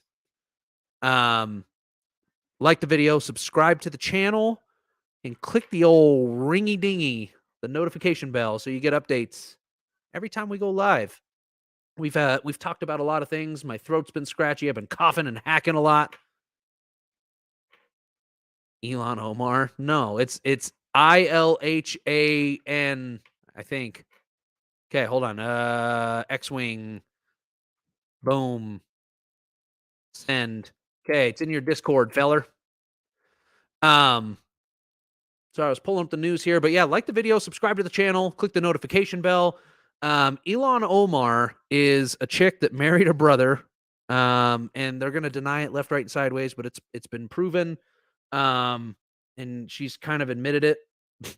But yeah, if you go, she was on this committee that had to do with like the foreign affairs dealings, and she got voted off the committee, and the Democrats were like children in, like, when they were trying to, like, I don't know if they were trying to appeal or whatever they were trying to do, but they were going ape shit on this. Oh, looks like we got X-Wing here. We're going to pull good old X-Wing in. Oh, hi. My good friend, my longtime compatriot. My God, it's good to see you. Dude, it has been many moons. How are you doing, dude? Buddy, I got to tell you, look, I know what you're doing with this stream, and I have to tell you that what I've experienced in this week alone is perfect for what you have to talk about on this channel. Sweet. Let's talk about it. What do you got? I mean, on the macro, obviously, you've been going over the influences of everything in the United States between, you know, cultural influences, everything that's been going. Oh, my God, that's close. Hold on. If you're going to do that one, let's just, oh, God. They can see my pores. Yeah, you can see right into your skin. So I've been going through less of the macro, more of the micro. And what's interesting is we're seeing this kind of stuff now start to permeate pop culture. Right. Heavily. And this has been something that a lot of us have been talking about as YouTubers kind of in the pop culture space, is that there's a lot of virtue signaling obviously going on. Their 5G antennas are up. They're signaling like as hard as they can.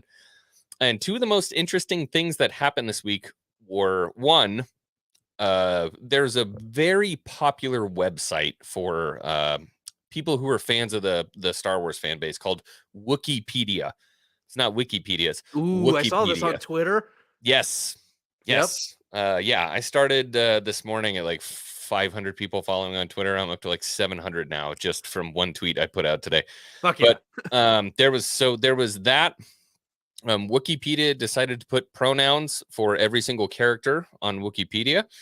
And then on top of that, we got the news that there is going to be a live drag show panel at Star Wars Celebration in London. Sweet. Yeah, so this is not like a small self-contained thing that's not endorsed by Lucasfilm. This is at the largest Star Wars celebration in the world that costs thousands and thousands upon hundreds of thousands of dollars to put together. And that gay Jedi on Twitter put it out and said, hey, look, everybody, we're getting a drag show. So I made a comment on that and said, look, I don't think this is necessary. Got blocked. Wikipedia same day said we're putting pronouns. I made a bad joke about how a character about another character only killed them because he got misgendered by his pronouns. Got blocked. And I was cast from the alabaster castle that is Star Wars fandom down to the depths because I didn't agree with what they had to say. Isn't that batshit? You know, so the thing Shit that pisses me off about this woke culture shit is that everybody, it's like they're trying to like they're trying to include and make everybody accept people that can't even fucking accept themselves. It's like you're trying to force me to say that you're a he him when you're clearly a girl. When like, okay, so we want me to accept you as a he him. You can't even fucking accept yourself, and now you have to push this shit on everybody else. So this is the favorite thing. This is my favorite thing that I saw on Twitter today. I had put out the tweet and said, you know, basically, I am no longer seen as a Star Wars fan to these people.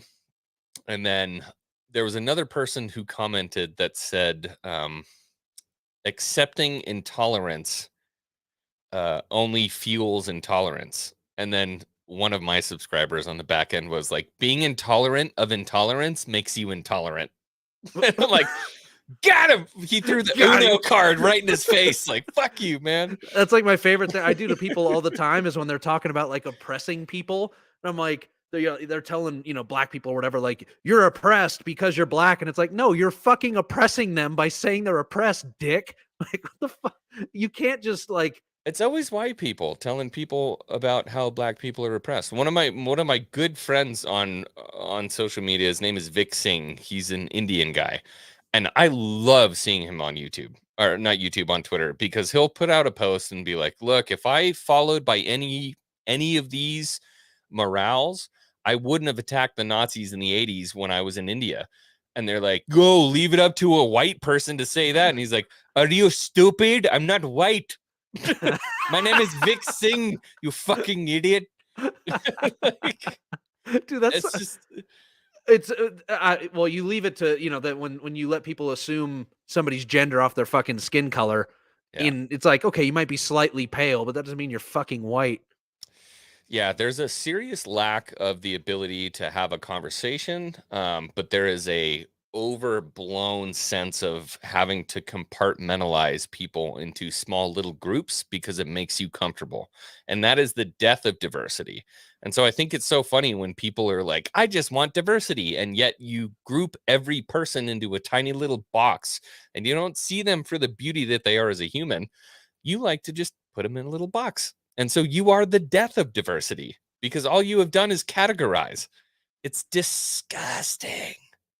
Yeah, it really, I don't know. You get these people that cried they want diversity left, right, and sideways, and the way that they do that, like you said, is like, let's segregate everybody, and it's like that shit doesn't work.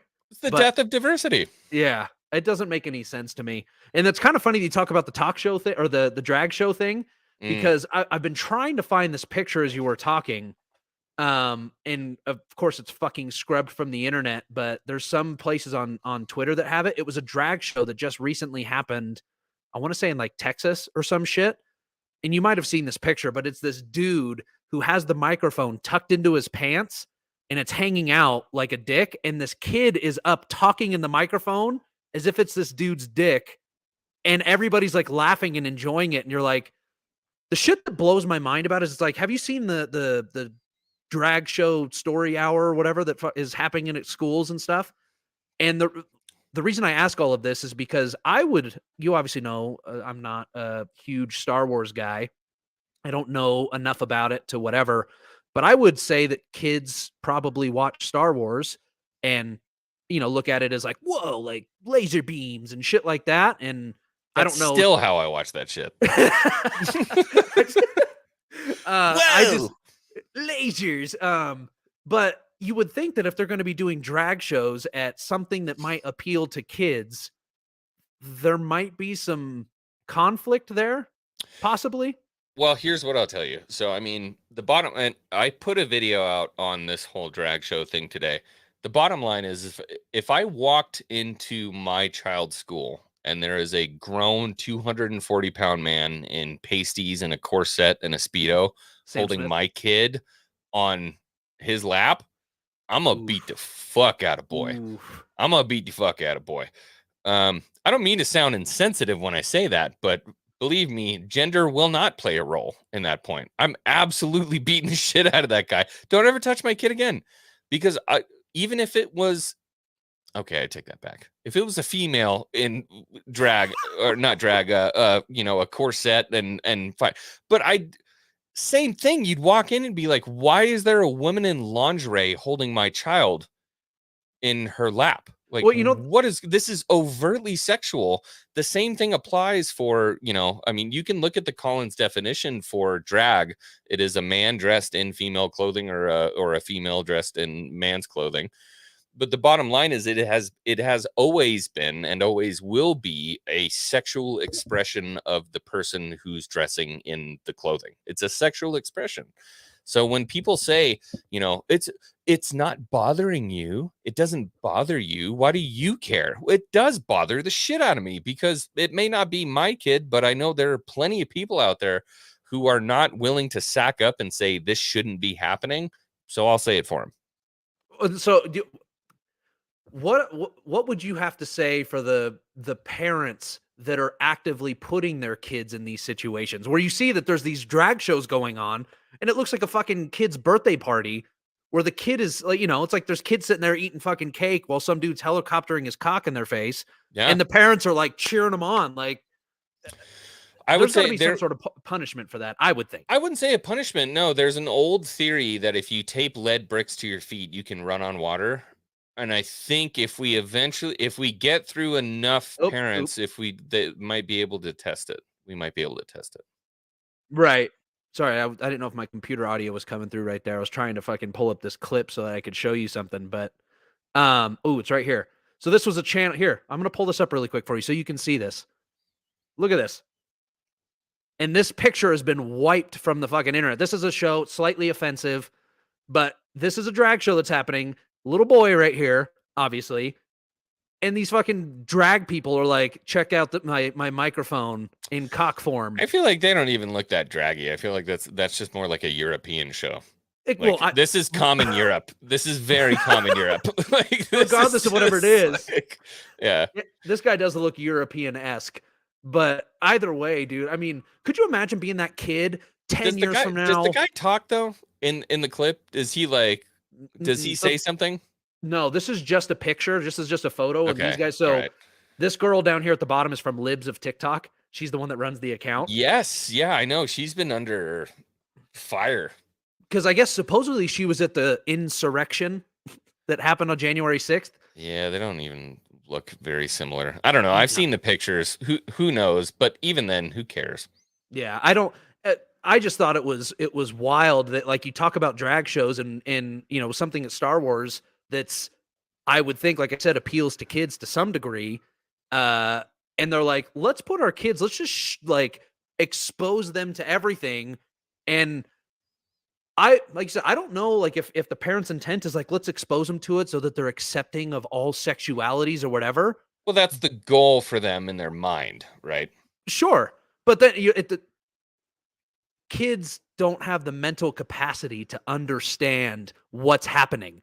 No. Like, they just see, I don't know. They just see this stuff and they think like, I want to helicopter my cock. Like, and then they go to school in nipple tassels and, you know, fucking bedazzled pants. And then I don't know. It's going too far.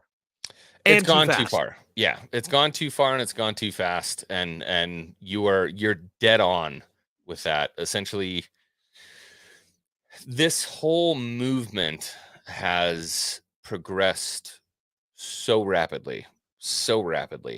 I'm not saying that there's not a way, and you know, the bottom line is I have to make it clear that I don't hate anybody on this planet for anything that they do, and I certainly don't hate an American for anything that they want to do, because we have fought, regardless of how kinky and weird and strange and effed up it may be. The beautiful part of America is you can do whatever the fuck you want to do. That's kind of the great part. If you want to buy a 14-acre farm and do crazy stuff where you sew people's mouths to buttholes and dance around in dog costumes, you can do whatever you want to do. The bottom line is you can do it. You can do it. It doesn't matter. But the bottom line is, A, you have to be responsible for your actions. B, if you're going to be in a public space or in a public eye, you need to represent the majority of the people of the United States. And if you do, No problem. If you don't, then we're going to have a problem with you. Yeah. I don't know why that seems like a brand new concept. And something that really pissed me off when it came to this whole Star Wars drag show thing was, and I know this is probably not going to make sense to you, but they brought up this idea that drag, like drag shows, drag. In the original Star Wars movie, you've got Harrison Ford and Mark Hamill. They put on stormtrooper armor to go save, the princess. And the gay Jedi is going, that's a form of drag. It's a form of drag. And I'm like, no, it's not. It's not. Stop trying to change the fucking definition of a word to suit your narrative so that it makes it acceptable for other people in a public situation. I never signed up for this social contract. I didn't sign up for that social contract. On the and if you were to look at the mass consensus of people, but nobody did. Like, the thing that's fucking irritating about it is that I don't know the exact, you'll know the saying off the top of your head, but it's like you get the minority. It's like the few are speaking for the many, or like they're manipulating the shit for the many. And there's it's the like silent majority and the vocal minority. Yeah, and like so.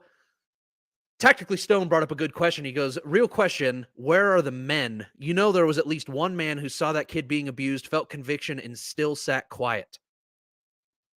Which is, I think, probably a very valid question, because you would think, at least this person on the left, which I'll pull it back up here, but the guy that actually has microphone dick, I would assume is of the male gender. And he's completely okay with it. And it looks like they're at a show of some sort where there's a crowd of people, and you have to assume that there's at least one man there that did nothing to stop it. And do you think that it has anything to do with like the cowardice that people are afraid that if they stand up to something like that, that they might be canceled or get repercussions from the LGBTQ AAIP alphabet people? Well, here's the thing. If you're afraid of repercussions from that group, then no, you're not a man. So yeah, that's true. Stay quiet. Yeah. No, for me, the bottom line is if you're afraid of being canceled, or if you're afraid of backlash, or being silenced or shunned by the rest of the world, it's something that as a YouTuber myself, I have to take into account when I'm going to make a video or I'm going to talk about something. There's certainly a line that you sort of have to tread. But the bottom line is, if there's something that you truly believe is wrong, or that you truly believe is not good for even a pop culture franchise like me with Star Wars, if you're afraid to speak your mind and you're afraid to let your logic out, you shouldn't be on YouTube. And the people who've been following you aren't following you because they enjoy you. They're following you because you're continuing that false narrative. So if you're scared of it, get off YouTube. Don't talk. Well, so this is something that I think, though, a lot of people that are outspoken against the vocal minority have been experiencing on platforms like YouTube, and which is why I think Rumble and those platforms have been seeing such a huge uptick. Is like, it happens all the time where, it happened to you briefly, where you said something that somebody from that community disagreed with. Dude, I've been canceled fucking 4 times already.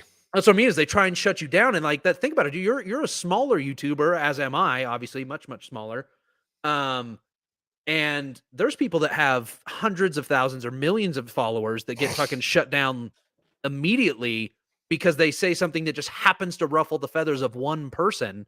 So it's like, look what happened to me with the YouTube strike that I had when I went against Kathy Woods. Don't respond to people in the chat who say stupid shit like that. Trust me, they're not listening. Kathy Woods was another good example. This is a prime example of somebody who is so far down the road in terms of their like psychotic ideology of everything has to be seen through the prism of color. Nothing exists without color.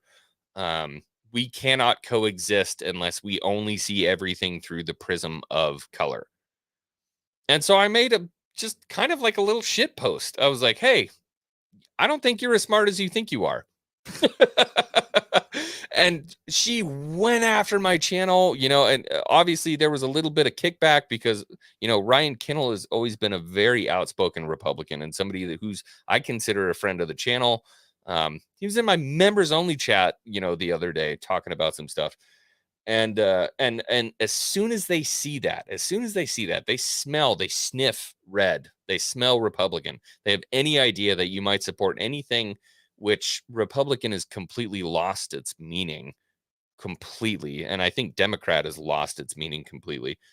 It doesn't matter. It's like on site. It's war. It doesn't matter. You think differently than me. You're wrong. You're a terrible human being. And it's fucking disgusting. We've lost the ability to communicate. Well, it's horrible.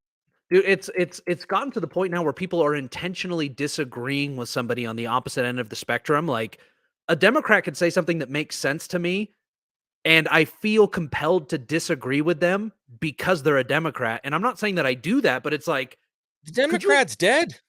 Mm-hmm. There's no such thing as Democrat anymore, and there's no such thing as a Republican anymore. Not in their eyes. No, well, it's far right and far left is all it's become, like alt right and socialist. And those of us who remain kind of in the middle, you say one thing one way or one thing the other way, and they'll both try to pull you to their sides. Mm-hmm. It's absolutely Sodom and Gomorrah. Okay, so I want to go back to it really quick because I don't know if you were here for all of it. Have you seen this bullshit that's been going on with this China spy balloon? Dude, you're a military guy, and I want to ask you because I'm like, this guy, the rootin' tootin' gun totin' guy.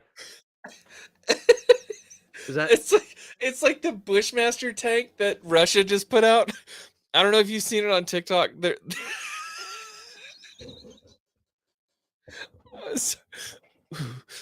Ooh, reel it in. Yeah, you got this.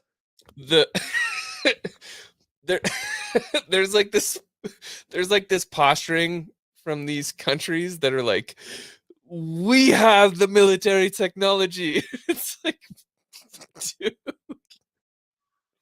I'm sorry. I'm trying to keep it calm right now.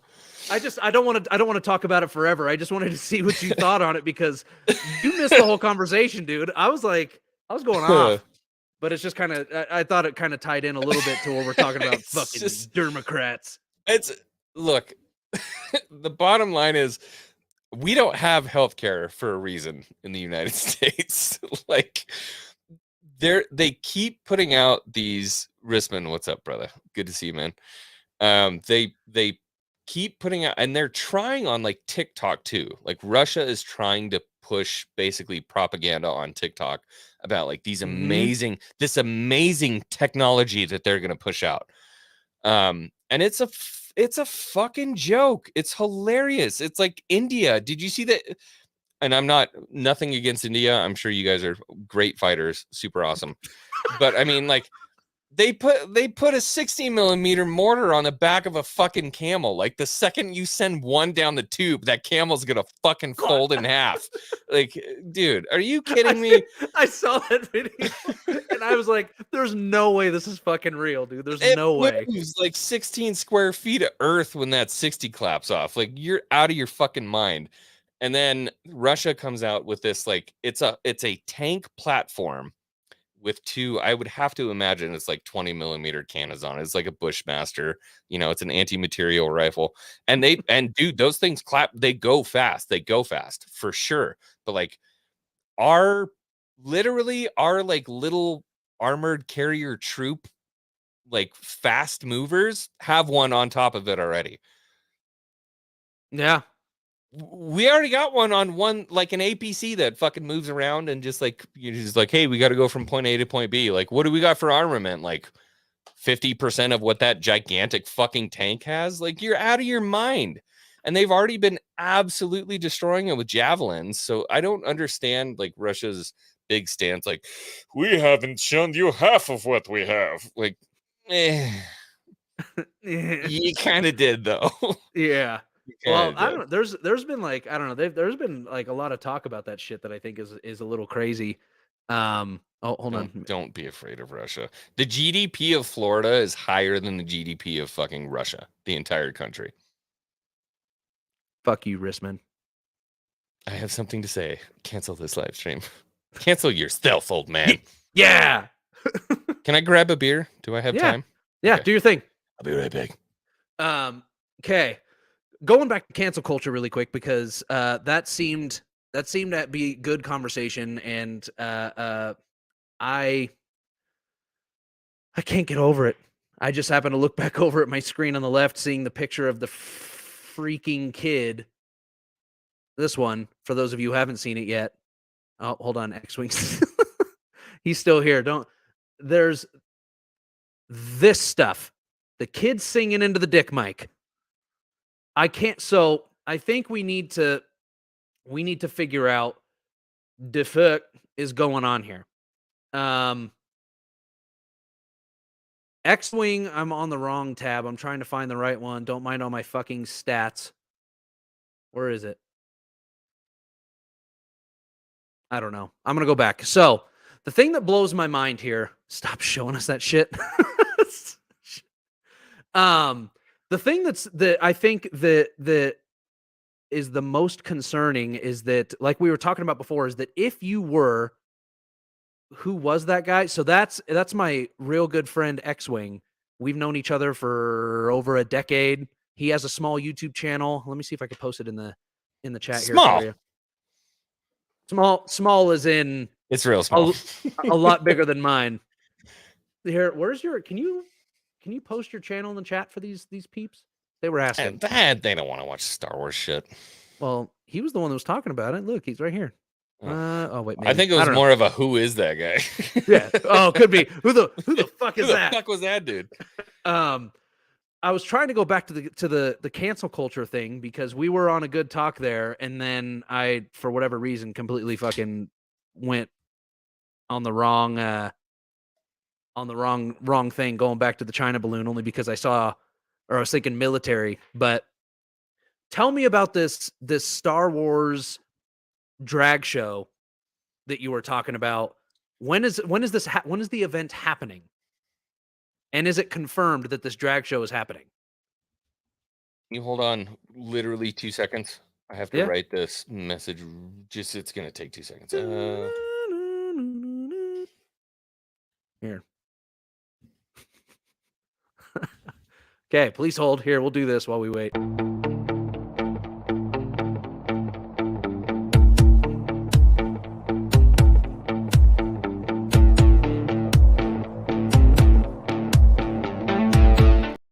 Okay. I'm back. All right, perfect. Good timing. Anyways, do you think that this, well, when is the Star Wars event happening? Is the drag show confirmed? Yes. Okay. Yeah. No, there are full receipts. Everything is there. This is totally happening. Essentially what it is, so it's not a drag show, but it's being called a drag panel. So that's what they're calling it.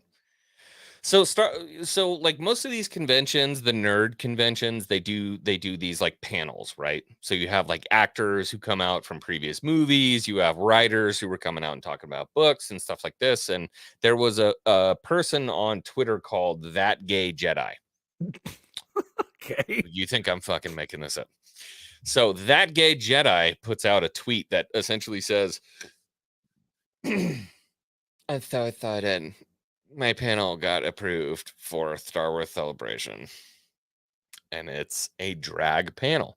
And what they say, and obviously I'm a Star Wars fan, a George Lucas Star Wars fan, essentially says there's been drag in all of Star Wars, right? When Han and Luke put on stormtrooper armor, they were dressing in drag, and this and this and that, they were in drag. And so we're so excited to talk about how drag has had an important effect on all of Star Wars. And it's like, So are they is it just supposed to be a thing where they discuss drag, or is it supposed to be like a show, like the shit that you see on the interwebs where they're like dancing up on stage with like lady glitter sparkles and shit? that's probably how it's going to wind up. Yeah. Sweet. If I had to guess. Yeah. Well, It's probably going to be weird. Like, the bottom line is, dude, that shit shouldn't be around kids. That's my big thing. And the bottom line is, like, when you look at Star Wars and all the different things we should be talking about when it comes to Star Wars, I don't think fucking drag should be anywhere around children.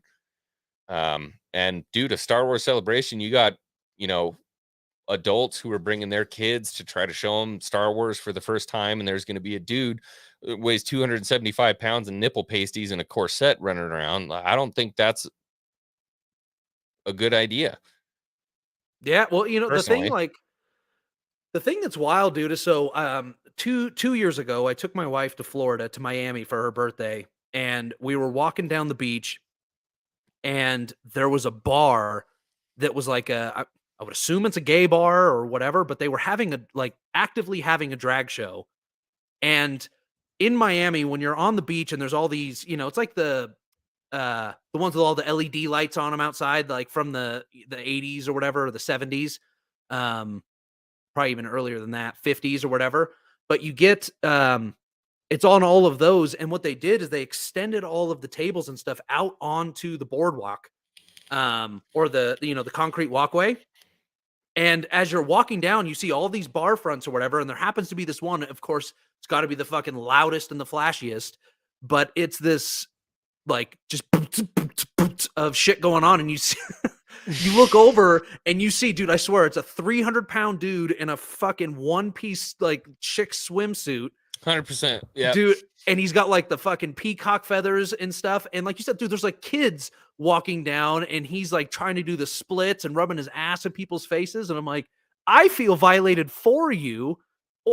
and it's like, there's got to be, I would think it's like, look, like you said earlier, I don't have any ill will against people that want to do drag or, you know, whatever. Like, I think it's fucking weird, but I'm not going to hate you for it and say you can't do it. What I am going to say is that you can't fucking do it in front of kids or in public spaces where kids or people that maybe don't want to be exposed to it are exposed to it. And that's the thing. You know, the bottom line is, and this is something I said in my video, dude, it's a hypersexualized thing. It's a sexualized, Jesus Christ. It's a sexualized thing. You know, I have zero problem with anybody and anything that they do behind closed doors. And even to this point, you know, we have absolutely moved forward into a society where that kind of stuff is totally accepted. I'm talking about, you know, obviously a dude couple, chick couple. It's not a problem because it's not overly sexualized. And that's what I would say a lot of the people were afraid of back in the day, because a lot of the culture around those same-sex marriages were hyper sexualized. At least in the dark, you know, the dark corners of it, it was hypersexualized. And so people were afraid of that getting out of the public. And yeah, basically getting into, you know, children's point of view. And so that's the only thing I don't want, is I just don't want to see it in children's point of view. It doesn't bother me if I see it. I don't give a shit. I'd be walking around, you know, downtown Thailand, and you see a bunch of dudes, like you said, fucking helicopter cocking, and girls shooting ping pong balls out there or whatever. Yeah, just like crazy stuff. It doesn't bother me at all. I'm an adult, you know what I mean? But when it comes to being around children and stuff like that, you just shouldn't be doing that stuff. Yeah. And it's gotten to the point now where we're literally having, you know, children's readings with large men in lingerie. It doesn't make sense to me. I don't like it. I don't like it. I don't want to see it. I don't think it has any place in Star Wars. I don't think it has any place in our schools. I don't think it has any place in our children's lives whatsoever. Well, and it can't only be the act, but the discussion. It's you know, the thing is, it's got to be, it can't be coincidental that as all of this is happening and coming to light, especially in the realm of Disney, where they're pushing all of this shit on us with Lightyear having an openly gay couple that, you know, is in there, and it's not even that big of a deal. The movie I thought was okay aside from all that stuff, but you have that, then you have Strange World, which is basically about a gay kid's journey through being gay. You have what was the other one? There was another one that was recent. I can't remember. But I know you talk about it a lot on your channel with like stuff that's just getting sprinkled in. And of course, the stuff that's having that stuff forced out in front of our kids is the stuff that's just tanking. Like Strange World, I think it took them like, I don't know the exact numbers. I want to say it took them like 250 or $300 million to make that movie, and it didn't even do 100 million in the box office. And it's because people boycotted the movie. Yeah. I mean, Disney Plus itself has lost $1.6 billion over the last quarter. Not the last year, the last quarter. Oof. They lost 1.6. Yeah. Disney's not doing super hot right now. Military guy. Don't call me. I haven't earned military guy. Did you ever give your thoughts on the spy balloon? Honestly, I mean, we saw it in World War II. I think the only bomb that landed on U.S. soil was actually a balloon floated bomb. Well, have you that saw landed in Alaska, I think.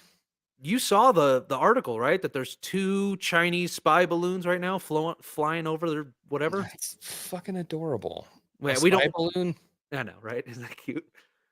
Ronnie, well, I don't know. Are you asking us to talk about this, Ronnie, or did you watch episode 3? Yeah. Of The Last of Us? Oh boy. Yep. What did you think about it? I thought it was a good story. It was a good story. I mean, it's a story about love. It's a story about, 2 people that had to go through some pretty fucking gnarly shit to get to where they were. So, question. I Go ahead. didn't get to finish. Oh my. It had fucking nothing to do with the game. I mean, Bill, we knew that Bill had a partner in the game. We never got to meet Frank. Frank was dead before we actually got to meet Bill in the game. So when it came to like the actual premise of the story of The Last of Us pertaining to the game, had fuck all to do with it. And the director. So what's important to remember is the guy who wrote the series is the guy who wrote the game. Right. What's also important to remember is that the guy who wrote it also came out and said, I tricked y'all into watching a gay love story. Did he say that? Yeah, both things are true. I haven't seen the last part. The question that I did have, well, I don't know if it's a question, it's more of a statement, I guess, is that I noticed, because I watched it, dude. I was like, I'm really trying to give The Last of Us a chance. I'm hold on, trying to follow along, help me out a little. We all buzzed of some sorts. Yeah, we just move on from subject to subject. Yeah, so really tactically stoned. Ronnie asked a question in the chat. He asked, because we were on the topic of LGBTQ and drag and gay and all that other stuff and how it's affecting media. And we happen to be kind of into the show called The Last of Us. If you haven't watched it yet, it's a brand new show. It's only 3 episodes deep. And episode 3 it's basically a zombie show based off of a video game from a few years ago. But basically, episode 3 has nothing to do with the storyline of the game, zombies at all, nothing. It's literally a love story between 2 gay men and how they meet each other, and it goes over the course of 30 years, and then they decide to kill themselves together. And they took Ron Perlman, too, the guy from Parks and Recs, who's like the classic fucking American man, and they made him do butt stuff. And I was like, man, couldn't you done like Ryan Seacrest or something? It wouldn't. Yeah, Clay Aiken. But yeah, it's one of those things where, people say the word homophobia, like you're scared of gay people. Like, I can promise you I'm not scared of gay people. I can promise you that. What I would say is that, watching the act of it happening gives me pause. Like, it cringes me out a little bit. Like, I don't want to see that. I don't want to see 2 dudes making out. You know what I mean? Especially when you're trying to watch a zombie show. It's like, Yeah, this is supposed to be about a violent, amazing, awesome video game with one of the best stories that has ever been produced in video games from, the dawn of time. This has been the most critically acclaimed video game that's ever existed, and it was for a reason. The story in that game was absolutely phenomenal, and it didn't do anything to try to like bow out to any kind of particular group of people. It was just a really good story. Um, so yeah, it's tough because it's pandering. It is 100% pandering. The guy who wrote the episode was like, "Ha, bitch, tricked you. We're pandering." Well, so Um, do you think that because we saw an episode like that so early that means we're going to be spoon fed a bunch more of that shit later on? it's possible. Yeah, I mean, the problem with the second game in the series was that's exactly what it did. Oof. The second game in the series was just 100% pandering, which sucks. A lot of people were really mad because you had, one of the best games of all time, one of the most amazing stories you've ever been able to play in your entire life, and then the second one is just pandering. It's pandering, pandering, pandering, pandering. So is this an indication of things to come? Possibly, because episode 1 and 2 were almost die cut exactly the same as the missions in the game. Everything was perfect, everything was beautiful. We're like, oh my god, somebody listened. We're finally getting a story retold the way Yep. we want. And then episode 3 hits and you're like, fuck. Well, and that goes to show every movie or TV series that's ever been based off of a video game has failed. And it's because maybe it's because they try and fucking put this woke bullshit in it every time and pander, or maybe they're just really bad at telling stories outside of a video game. Who knows? But the fact that they have the creator of the game, and I'm taking your word for it that he said, "Yeah, I duped you," and was able to basically spoon feed this shit to I'll you send you guys. the article. Yeah. Yeah, it's like it just kind of goes to show like this guy's almost intentionally trying to like fuck over his own thing. Like I don't know. It just doesn't Well, make any sense. I mean, the bottom line is the whole vibe, if you want to call it that, the mood in Hollywood has shifted. And the only way to keep things popular, the way to keep things relevant, the way to keep things in the headline is to continue down that road. We have to, create bigots. We have to call out haters. We have to make stuff that's going to piss certain people off. That's the way that people create media because it causes a stir. It's the bottom line. Well, I would have to imagine if literally, and this is not what I will ever do, and forgive me for even saying this, but if we all just laid down our arms, didn't say a fucking word, and then didn't consume the content that they make, that is the pandering content, it would fizz out like a fucking bottle rocket in the last quarter inch of the night. yeah, It would yeah, go away. Well, yeah, it's because it's no it's what's is it Morgan Freeman that says it? When they're talking about Yeah. race, and Stop he's talking like, about it. yeah, it's like I don't know how you feel about Black History Month. I feel like we're gonna start seeing that clip a million times now that we're in February, but Yeah. I don't know. Hold on, what is this here? Real question is there a motive behind it all to demasculate the population with this forced woke shit? Yep. Mm-hmm. So I think that's the thing, because if you think about it, like again, I know I'm treading on dangerous grounds here in the YouTube world, but I'll let you know if you go too far. do you I've think pushed that it before. yeah do you think it's coincidental that a majority of trans people are men converting to women? Because it's very rare that you see women transitioning to men, and you see men, and to add to that, just take the trans thing out of it.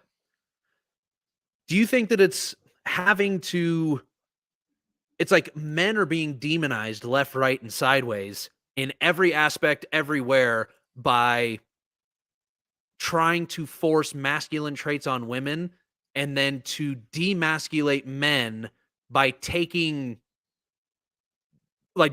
masculine traits, like, oh, you go to the gym to get buff, like fucking toxic male, want to be the head of the household, you toxic male. Like, there's so many, examples. I can't come up with them like as quick as I would have liked to. But do you think that, to tie back into Tactically Stone's point, do you think that as a whole, that's kind of what is happening, or do you think it's only in like media, like they're trying to portray it?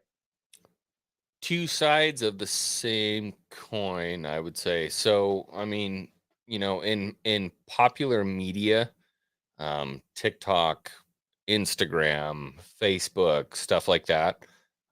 Yeah, you can get mega famous just by saying, I'm a woman now. Yep. Look at I don't remember the name of the guy who's Dylan Mulvaney. Nailed it. Yep. You can do that. And it's just like, oh my God, it's famous because, I just decided to, I guess I'm a woman now. And sitting guess down what with the happens? president. Yeah. People are like, no, fuck you. No, just no. And that drives views, that drives your engagement for your channel. It drives everything you have to say because you have, basically people who don't have a fucking brain cell to rub together who are like, oh my God, yeah, you're so strong. Like, it's just so fucking annoying. But I would say I don't think there is a correlation in the real world about people, lesbians who feel like they are more of the masculine side. I don't think there's really like a actual human world equivalent where you could say one is more than the other. If you got a lesbian girl who feels like she's butch, she's gonna be fucking butch. It Right. just Well, so depends if you're taking part of this media movement. I've got a lot of friends who are chicks who are fucking just as studly dudley as I am. They're like real bitches, man. Well, so have you seen? And I guess this maybe it probably goes back to your realm a little bit more than mine. But one thing I've noticed with like watching like kids movies and stuff with my boys is, have you noticed the trend that I would say anything from like mid to late 90s forward always portrays either the dad figure as absent because he's a deadbeat, or he's a fucking idiot, and like is always like the mom always has to bail him out or whatever, like to try and portray to kids that like you're an idiot. Yeah, like the man is a boys. moron. Yeah. It was actually, I think it really started very innocently in the 90s as kind of like a slapstick comedy attempt at saying like, oh, silly dad, he forgot and he left the keys. It's Home Alone, right? Yep. Mm-hmm. Oh, he forgot to grab the kid. That literally fucking progressed into where we are now. Mm-hmm. And I do legitimately think that actually had an impact on the children, the women who are now adults, as, oh my God, men are incapable. Yeah. Yeah. Well, it's kind of, so I guess that kind of ties into this thing here, is that Tactically Stoned says, I find it funny. It went from everyone attacking men for mansplaining, and overnight trans women are real women with a passion. And it's like, it's gotten to the point where it's like, so it kind of goes like, did you see? So until the draft papers come in. Mm-hmm. Yep. Dishes. I got it. It's, and the thing, dude, again, maybe the word delusion is too aggressive, even though that's what it is. Yep. But like, to me, it's delusional because like you saw the clip that I did of the Miss Universe chick that was, she bought Miss Universe, and it's not a one. Yeah. It's, oh yeah, this is for women. And it's, yeah, women. Tom is up. And it's literally this dude that got fake tits and like all this plastic surgery to look like a woman, and is like, I'm a woman fighting for women. And these people are cheering it on. Like, did you see the Joe Biden deepfake? You didn't see the Joe Biden deepfake where he talks about trans people? No. How old is it? Is it recent? Very recent. No, I have not. I'm gonna be mega canceled for this one. Oh no. Biden deepfake. trans women are the physical manifestation of mansplaining. Oh, Oh, it's nowhere to be found. uh-oh. Yeah, it's got wiped. Yeah, I'll find it on Twitter. I'll send it to you, dude. It's hilarious. It's a deepfake of Joe Biden. Mm-hmm. I can't say the stuff. Okay, you just send it to me because I can't say want the to. stuff. I want to know. What else? What else can we dive into while we're on the topic of all kinds of weird shit? Really, the bottom line is the whole movement, everything that's going on is basically the trying to transform language and trying to transform normal conversation into something that can be weaponized. So, Right. I mean, this is something that we saw in Yahtzee, Germany a long time ago. You know, the first thing that you do is you change the words, you change the definition of the word to suit your goal. The second thing that you do is you essentially create an enemy out of somebody who's your neighbor, which we're on phase 2 right now. Mm-hmm. Phase 3 is to essentially, I won't say like gather, but you know, essentially create a pressure against the people that you don't like. And then 4 is war or extermination, one of the two. Yeah. And the crazy thing is, I'm worried about is with everything that they've been talking about with like the race and it's going to be as they would say the they thems of the world. A white cis male is going to be the people that they're trying to rally up to off. We're To the new Jew. unalive. Yeah, yeah. Oh boy, it's kind of scary. Gina Carano got canceled for that.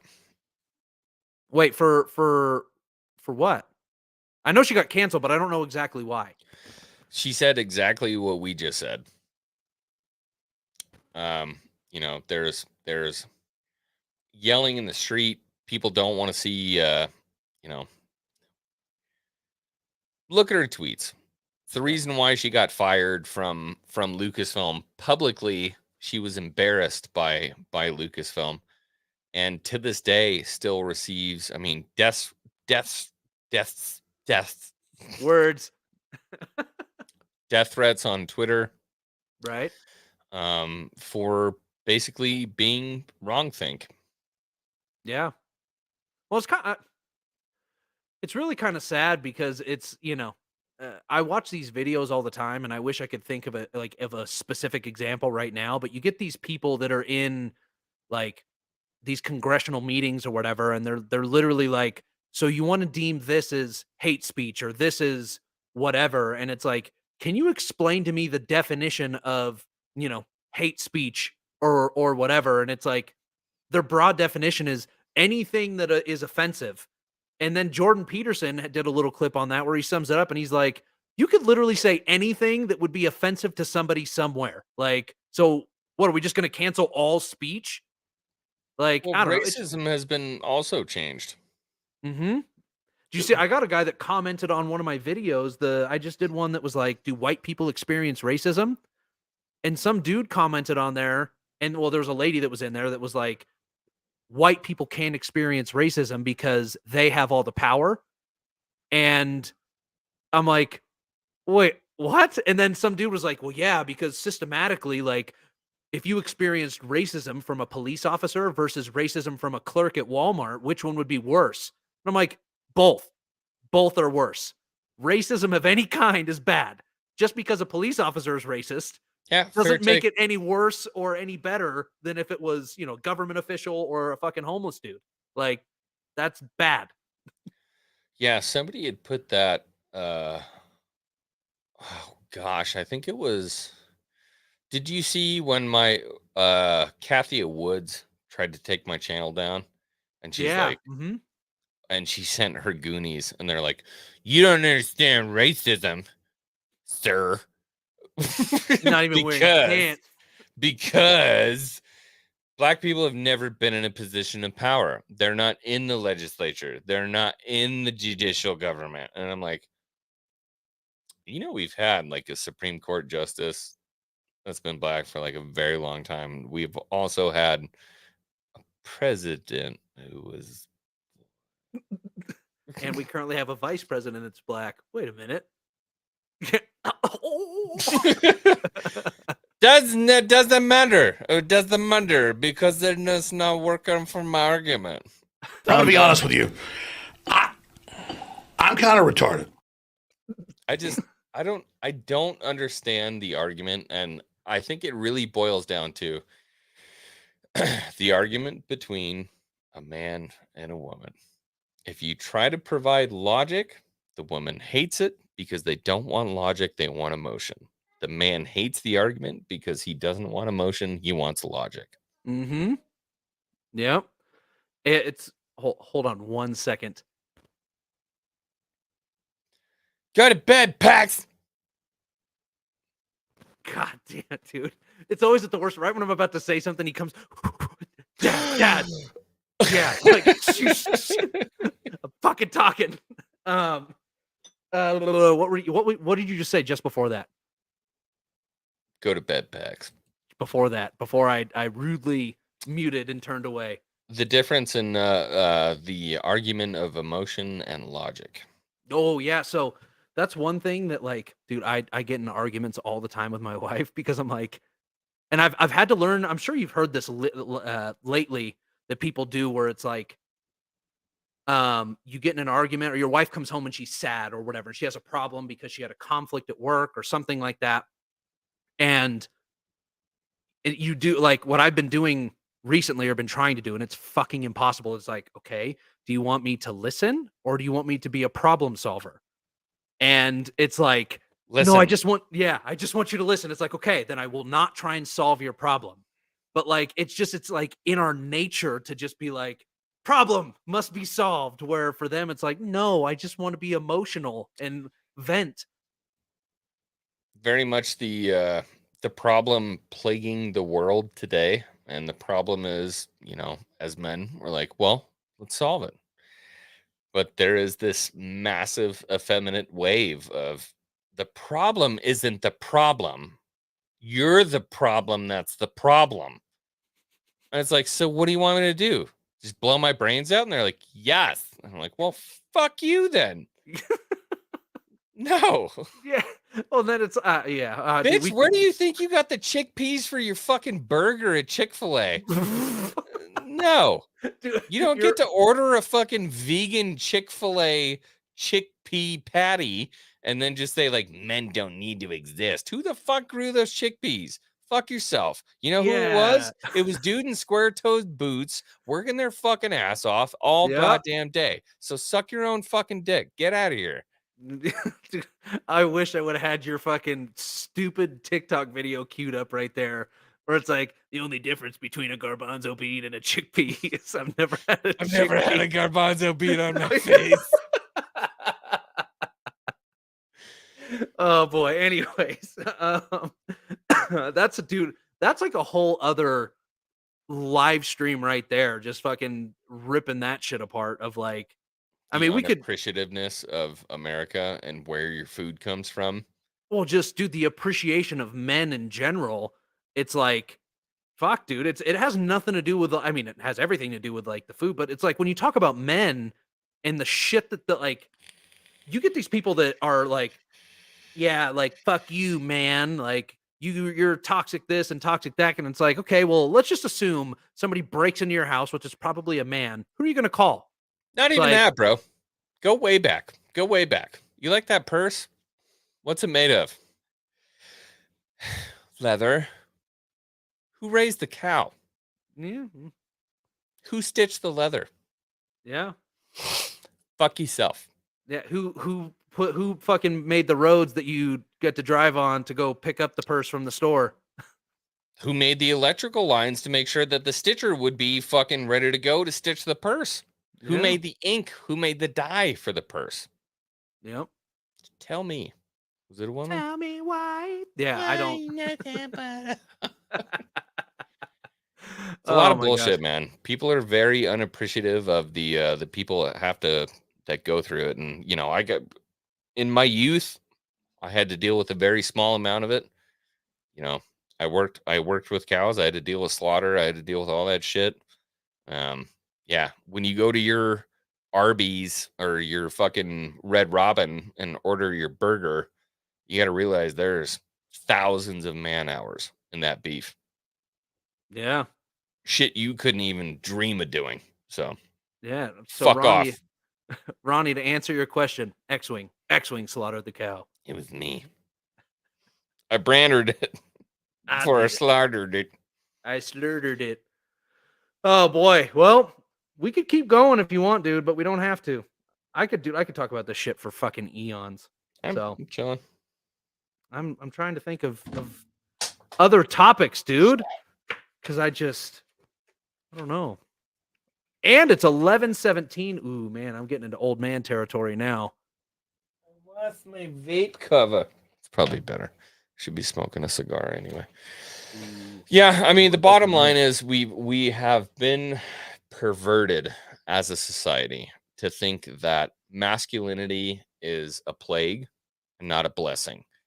If America is to survive, which it's looking a little shady right now, hold on to that masculinity tight. Hold on to it, because as ungrateful as everybody is, as ungrateful as the TikTok generation and Gen Z and thinking that toxic masculinity is a thing and all these different problems, we are the fucking glue for the nuclear family that is America. And if we go away, that's the end of the states, man. Mm-hmm. We're all that's left. It's pretty scary, dude. It's pretty scary to think that we're coming. Well, they Not talk if you're about brave. Well, they talk about like not civilizations, whatever countries, like they've only lasted on average 250 years, and like that's the longest lasting, I guess, until America we're at came the end around. of the rope for sure. Yeah, so they're like, we're basically at the end of the rope to where shit's supposed to fucking fall apart. I don't think it's gonna It happen. is falling apart. What are you talking about? Well, We're I there. guess completely falling apart, or that's Yeah. no more. But I'm gonna look this up real quick. Hold on. Ronnie says that this fucking Chinese spy balloon deflated. Why I are think people like crazy about a Chinese spy balloon? well, because the fact that there's two of them, and typically when foreign aircrafts enter, so if hear me out. Oh, If the 1920s fucking World War I spy balloon. Are they running 35 millimeter film on it too? No, so what they were talking about is it's not the balloon itself, it's the government response to the balloon in terms of if a foreign aircraft of any kind enters American airspace unwarranted, the government's just like, nah, like let it fly, let it do its thing. And they're talking about that the trajectory that it's been flying on is like, they're saying it's a surveillance balloon and it's flying where nuclear warheads are stored and things like that. And they're like, okay, well, let's just assume that China decides to send 12 of these things, and they want to be able to find the holes in our defenses so that they could best disarm us, especially with tensions rising between Russia. With a hot air balloon? No, so this is important. This is important. I'm not saying that this is exactly what's happening, but the idea is that they play the whoops, it's just a balloon, and then it's like, well, how do you? Okay, one balloon I can understand you losing, but two, and it looks like a fucking satellite stuck to the bottom of it, so who knows? But and the Chinese, whatever it is, the I don't want to call it an ambassador, but the dude that he's in DC and speaks for China. He's like, there could be weapons on it, but there could not be weapons. You're just going to have to spend a bunch of money to find out, to basically like launch your jets and go find it and figure it out. So imagine they drop a nuke off of a balloon. A fucking hot air balloon. We really have to fucking think about what we're talking about here, dude. It's a fucking hot air balloon. Okay. And so they'll take satellite pictures. You don't think China already has fucking satellites? No, yeah, they do. Why are we worried about a fucking hot air balloon? Yeah, I mean, trust me, I said the same thing when I saw the article. I'm like, it's a fucking balloon. But like I said, you read about it, and it's like, well, it's more of the response that the administration, the government officials knew about it before it even crossed over Alaska, and it was able to cross somehow, made it up to Russia, flew down through Alaska, down through Canada, and now all the way across the United The States. U.S. knew about that balloon the fucking second it left the dirt in Shanghai. Well, yeah, maybe. Yeah. You're out of your fucking mind if you think it's anything different. The U.S. is literally like living in a fucking safe. The only thing that could be a problem is if they send 1,000 nukes our way, we're going to be like, oh, fuck. Like, we don't know what to do. That's it. And so if it really boils down to nuclear war, yeah, we're fucked. We're all fucked. The human race is fucked. Well, so right here, Tactically Stone poses a good question. He goes, U.S. responses alone should be a red flag. Do you think that the fact that there was no response, because their excuse for why they didn't shoot this balloon down, not knowing what it is? I think it's a fucking middle finger to China. Like, did you send a pretty balloon? Good for you, China.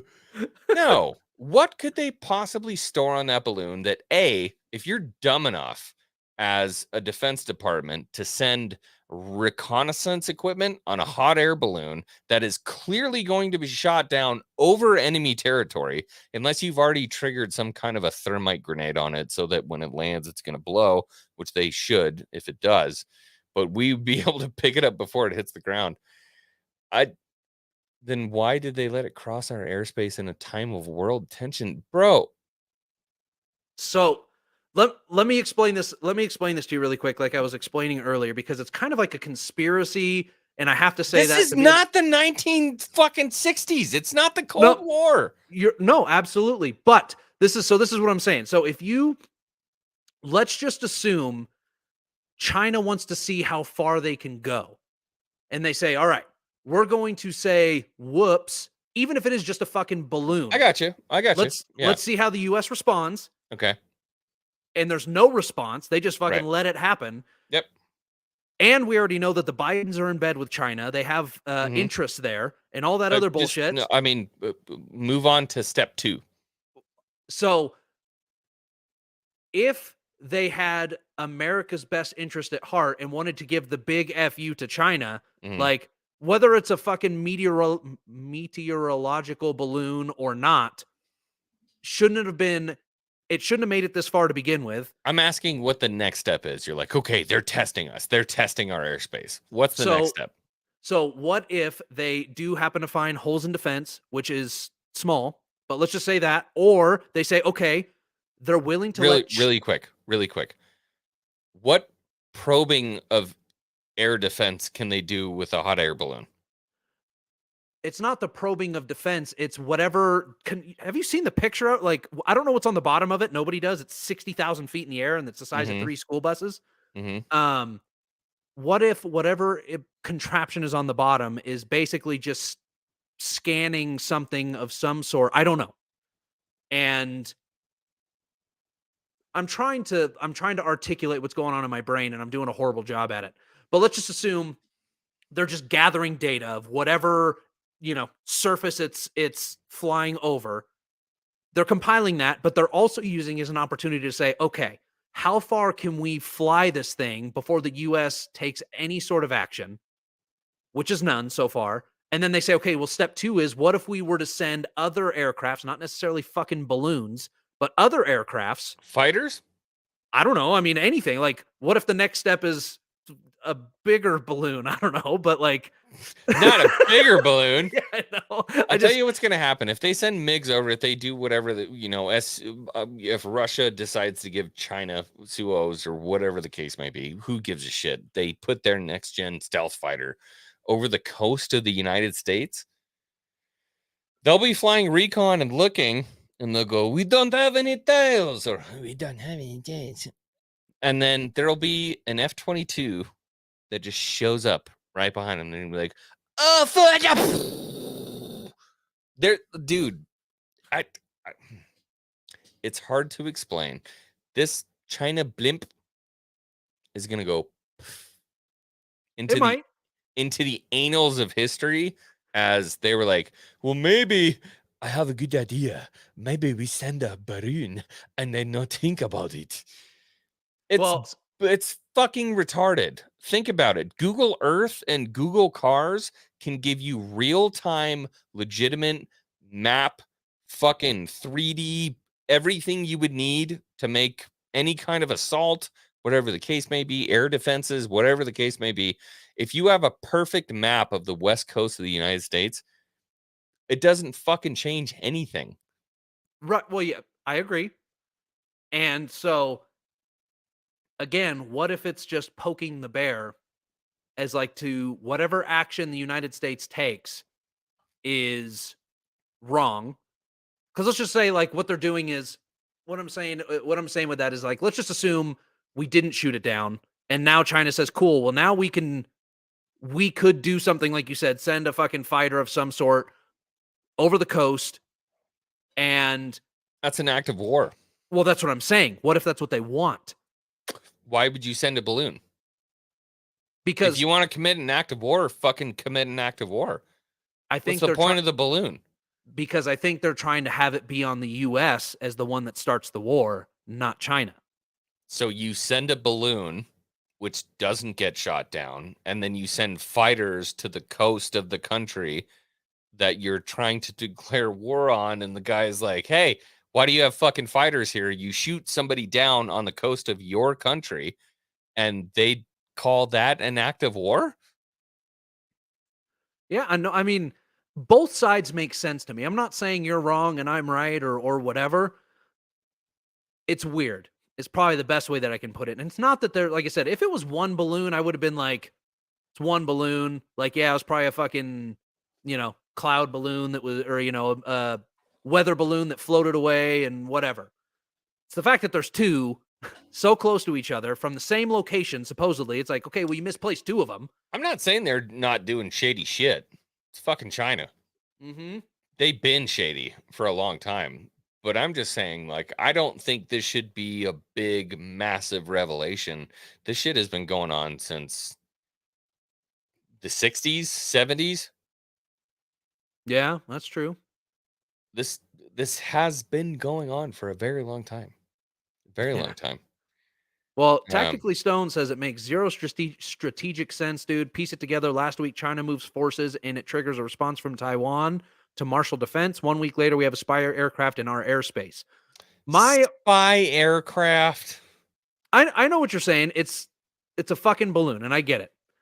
And so, when this is so, then does the U.S. have their command and control aircraft bird up in the air right now? Which they do. They have 7 TACAMAs at all times.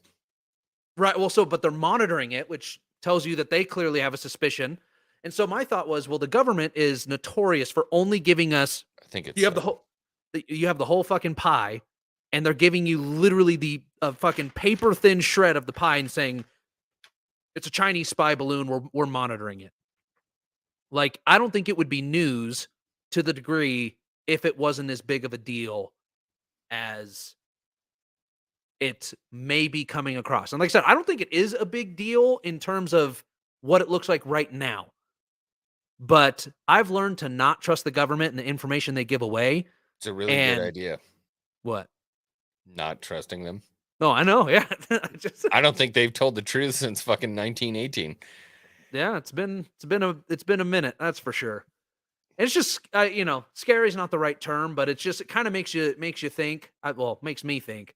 I know, comes across as just a fucking balloon or whatever, but it's weird. That's all I can say. If we saw a stealth bomber patrolling the coast of California, I'd be a little worried.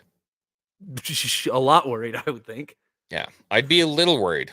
I wouldn't be worried, but I'd be a little worried if we saw a Chinese aircraft.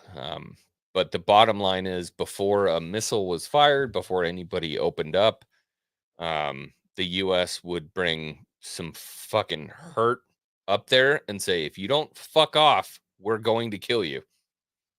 And then they Yeah. would boof. That is a probe to me. That's a probe. That's a check.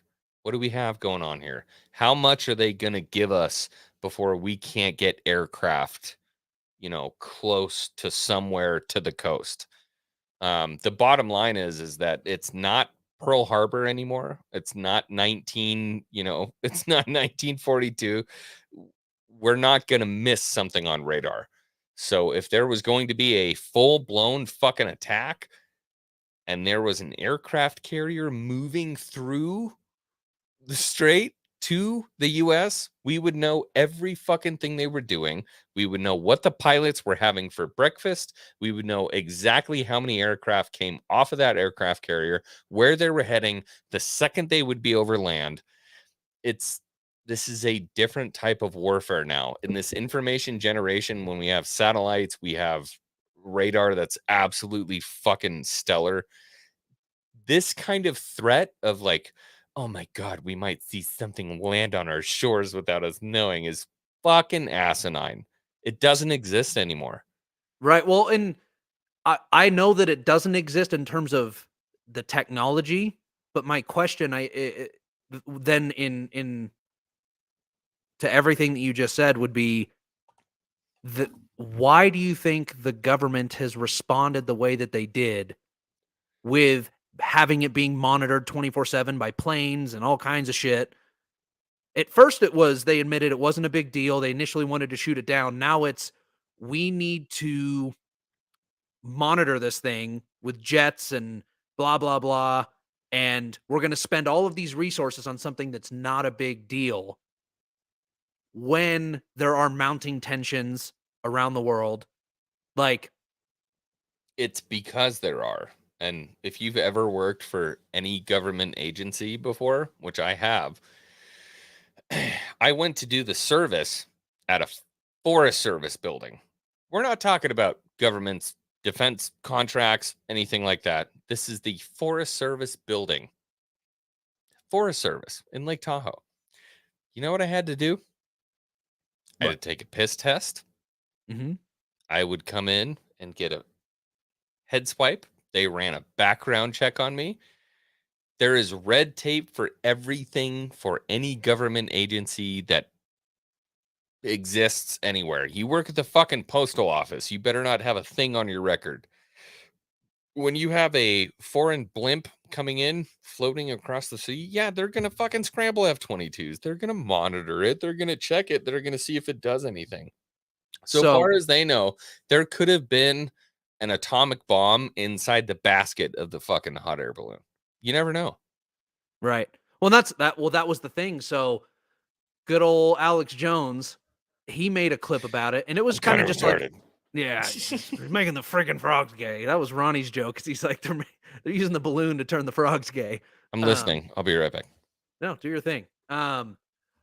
One of the things that he talked about in the clip, and I could play the clip again, was that it would be the perfect opportunity for them to be able to, well, and even Tactically Stone says it right here. It would be, what? Oh, it would be the perfect opportunity for them to be able to hurt us in a way that they haven't before, specifically because we're looking at it as it's just a fucking balloon and not something, like, I think it would be like way more obvious and in our face if it was a jet flying, around the coast or whatever. But when it's a balloon, people, like you said, it's like, it's a fucking balloon. And then the next thing you know, I don't know, an EMP goes off or some big ass bomb comes flying out of it. I don't know. It's just, it's a little strange. It's a little unsettling because that's the only one that makes sense. An EMP. Yeah. Well, and so that was what Alex Jones said. Well, here, I'll play the clip. It's a fucking 1 minute long clip. Here, I'll play this for you real quick. Oh, hold on. My mouse. If you play, here's the thing. I'm kind of retarded. No. Where the fuck did it go? I'm on Libs of TikTok now. Yeah, EMP is the bigger threat than a than a nuke. Yeah, it's last week it was. Let me see if I can pull it up here in my history. Don't mind all the porn, guys. Nope, it's not there. It's not there. What's Nope. dudes with boobs? Yeah, dudes with boobs. Oh, what do you mean? What? No, so maybe I won't find it's not a big deal. But he basically says as he goes, it's not so much about the fact that it's a fucking balloon. It's what can they do with this balloon? Like you said, it's 60,000 feet in the air. It's the size of 3 buses. What's on this balloon? Nobody knows. It's the size of 3 buses. That's what they said. Yeah. And Hmm. it's 60,000 feet in the air, and you could see it with your naked eye. That's what it took for China to create a camera. No, I'm just kidding. Yeah, 3 buses and fucking I don't even know, but They wanted one picture of Jennifer Lawrence in fucking LA, and that's what they did. They created the Hubble telescope to get a picture of Jennifer Lawrence in her bathroom. hell yeah. They will never see us coming. Send a big ass fucking balloon over. Yeah, it's They go to Xi Jinping. They're like, "Do you think that it's an act of war?" we saw her breasts. We saw her boobies. Yeah. Oh boy, hold on. Let's see. So this is what Technically Stone says. He says, even though we haven't seen one, a spy balloon is a perfect delivery for an EMP system and would do more damage than a regular bombing. Agreed. Then he goes, no big deal, but Department of Defense just started buying up a huge increase in amounts of trauma-based medical gear. I'm talking buying absolutely everything and all of it. Yeah, Last week, that is. They've been doing that for 15 years. He says they started buying it all Monday.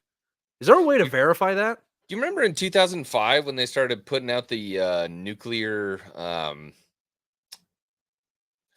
what was it? There were all those nuclear videos in 2005. You don't remember those?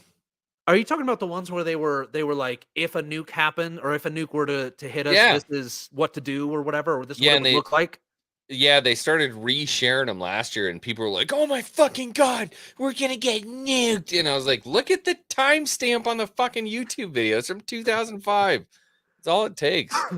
Well, I know that I think it was New York. It was New York. I think it was like a New York public broadcast station or something like that. Yeah, they did that. They talked about that, and then what the fallout would look like how far it would go, and they're like, people in the immediate whatever it is 100 miles would all be just dead instantaneous, like fucking flash burn. Nukes go off. You've never seen those, Ronnie? Oh boy, we're gonna have to show those on a stream. Ooh, I found the video of Alex Jones, so you can see he's very cool, calm, and collected this. Let me see if I can hold on. Let me pull this up. Shut the fuck up. All right, let's pull this up here. I'm gonna unmute. Okay, this is Alex Jones, very cool, calm, collect, talking about the balloon. Let's see what he has to say. He keeps going on with my buddies, and I want to talk to him. Yeah, right? I'd love to talk to him. Okay, let's see what he says. When you've got these blimps and you've got these dirigibles, you've got these balloons with big high-tech packages flying around, drifting around, and a lot of them have little propellers on the sides, and little boosters or thrusters. I don't know if this one does because we haven't gotten a shot of the top of it. But regardless, that could very easily be an EMP weapon package or a test package to test an EMP attack. And you can bet your bottom dollar he hits all of the states that have no technology right into the United States. They can detonate them over any targets they want. And with a couple dozen of these, you would guaranteed knock out everything above ground in the U.S. Yeah, if there were a couple dozen balloons that were launched over the Atlantic, the Pacific, towards us, yeah, they'd be shot down in a fucking heartbeat. Right. Well, and that's, I guess, kind of why I was asking the question. Like, it's weird that they're like, yeah, there's one, and then it was today or yesterday. So they've known about this balloon, I guess, since last week. And then all of a sudden, 2 days ago, it's like, oh, there's a second one. I don't know. Like I said, maybe I could be just looking way too far into it, but You're looking too far into it. It just seems wild to me.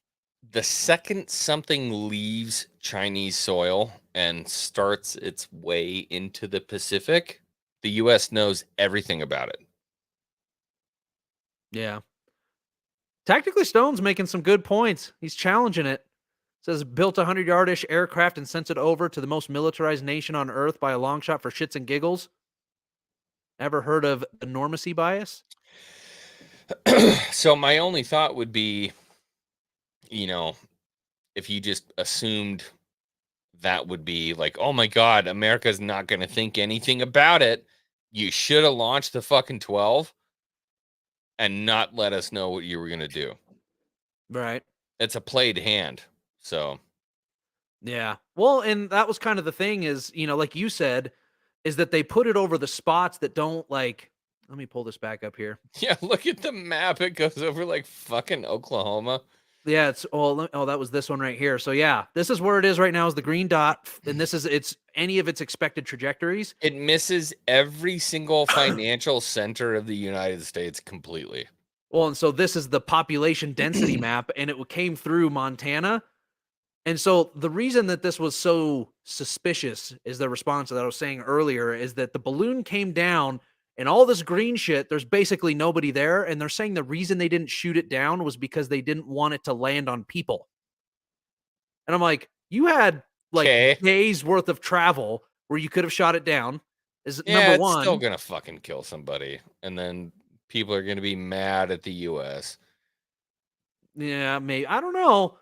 But like you said, I agree with you with the fact the only thing that they have here is Atlanta is the only city where it could potentially pose a threat if they wanted to do something. I'm not saying that they are, because I'm with you. Like, you gonna tell me Hotlanta's the number one threat to the fucking Axis powers? But what if we got Atlanta, guys? We got Atlanta. Allahu Akbar. No. What if it was just a test to see how far they could push it? Good for you guys. Yeah, that's got true. A great test. You fucking missed. Yeah, your balloon didn't do so well. Yeah, no, you fucking lost. And I'll tell you right now, if there's any kind of mass organized balloon release, yeah, you're fucked. And what a dumb way to start a fucking war, because it is an active war. If you release 12 balloons and you're like, they're gonna get them, we're gonna get them, the balloons are gonna get there 2.5 weeks. They're gonna get there. Like F-22s are scrambled there fucking 30 seconds after you release them. You're out of your mind. Dumbest fucking thing I've ever heard in my life. Doesn't make sense. The way you said it, dude, was perfect. If you really wanted to start an active war, an active war would be to send balloons. Yeah, that'll show them. It's not fucking 1917, dude. Like, we have advanced aircraft. It's fucking dumb. That's the only thing that doesn't make sense. I know China has way better equipment than that. So. Yeah, well, they do. It's just odd. And that's why I'm with you. Like, there's probably going to be nothing that comes of it, but it's just... There's some kids who were doing a science project. They're like, oh my fucking guys, we almost started World War III. We almost started 3. They had sent a balloon up with their science project that was like a model satellite. Yeah, there's like some fucking 12,000-year-old eggs and some kimchi in the fucking buckets, and they're like, guys, we almost did it. Holy fuck. Yeah, we really fucked up here, fellas. Ugh. Yeah, it's just strange. I'm with you. It was just a lot of people wanted to know about it. They wanted to see what the deal was. And I've been reading articles like for the first hour of the stream, like just picking apart articles, trying to figure out what people are saying about it, government officials and news reporters alike. And it's very vague what they're releasing about it, which is why it was so strange. So, dude, if the shit hits the fan, we're gonna know. Yeah. That's what have you seen those simulation videos that people do where they're like, if Russia or China or both happen to launch a nuke, like what would the response from the US look like? And it's like, oh, the world's over. Well, they just see all these missiles flying from the center of the United States, just wiping people out. Yeah. It looks like the mouth of a zombie from The Last of Us. There's just like 100,000 things that just Yeah. it's a no-win situation. So that's what I'm saying. So if somebody wants to invade the United States by manpower, you're fucked. You're fucked. You're not going to win. I know at least 4 or 5 angry New Yorkers with handguns. I would have to assume most of the other fucking New Yorkers are going to be just as angry. Then you have to deal with the United States military, which is going to be a real fucking problem.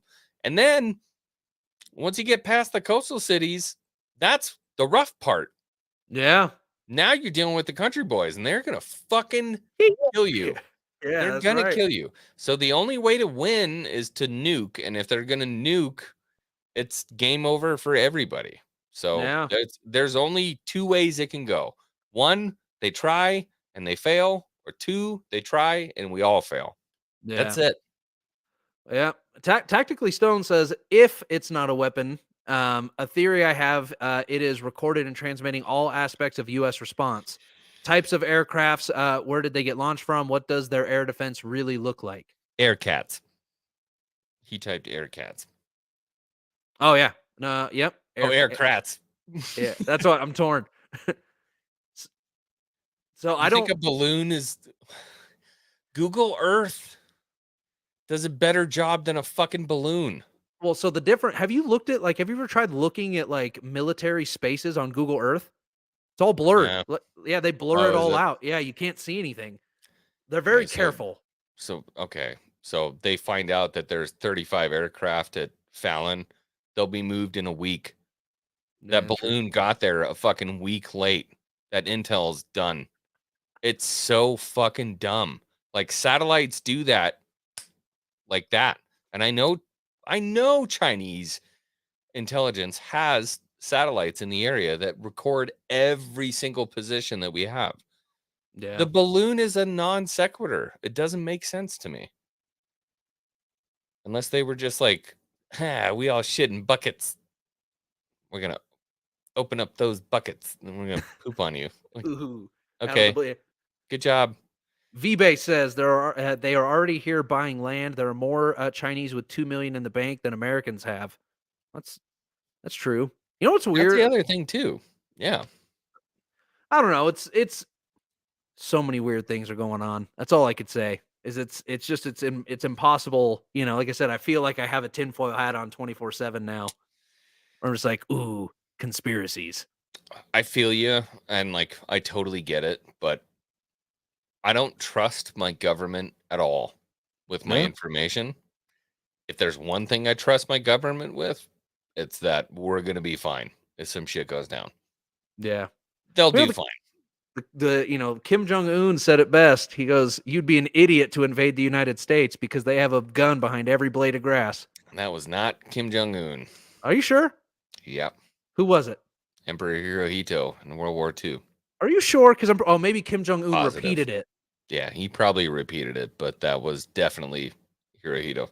Yeah, because the quote that I found was Kim Jong-un, but he must have repeated it then. Yeah, Rocket Man was like, I'm philosophical. I have deep thoughts. Yeah. No, Isn't that was he, like, Hirohito. 30?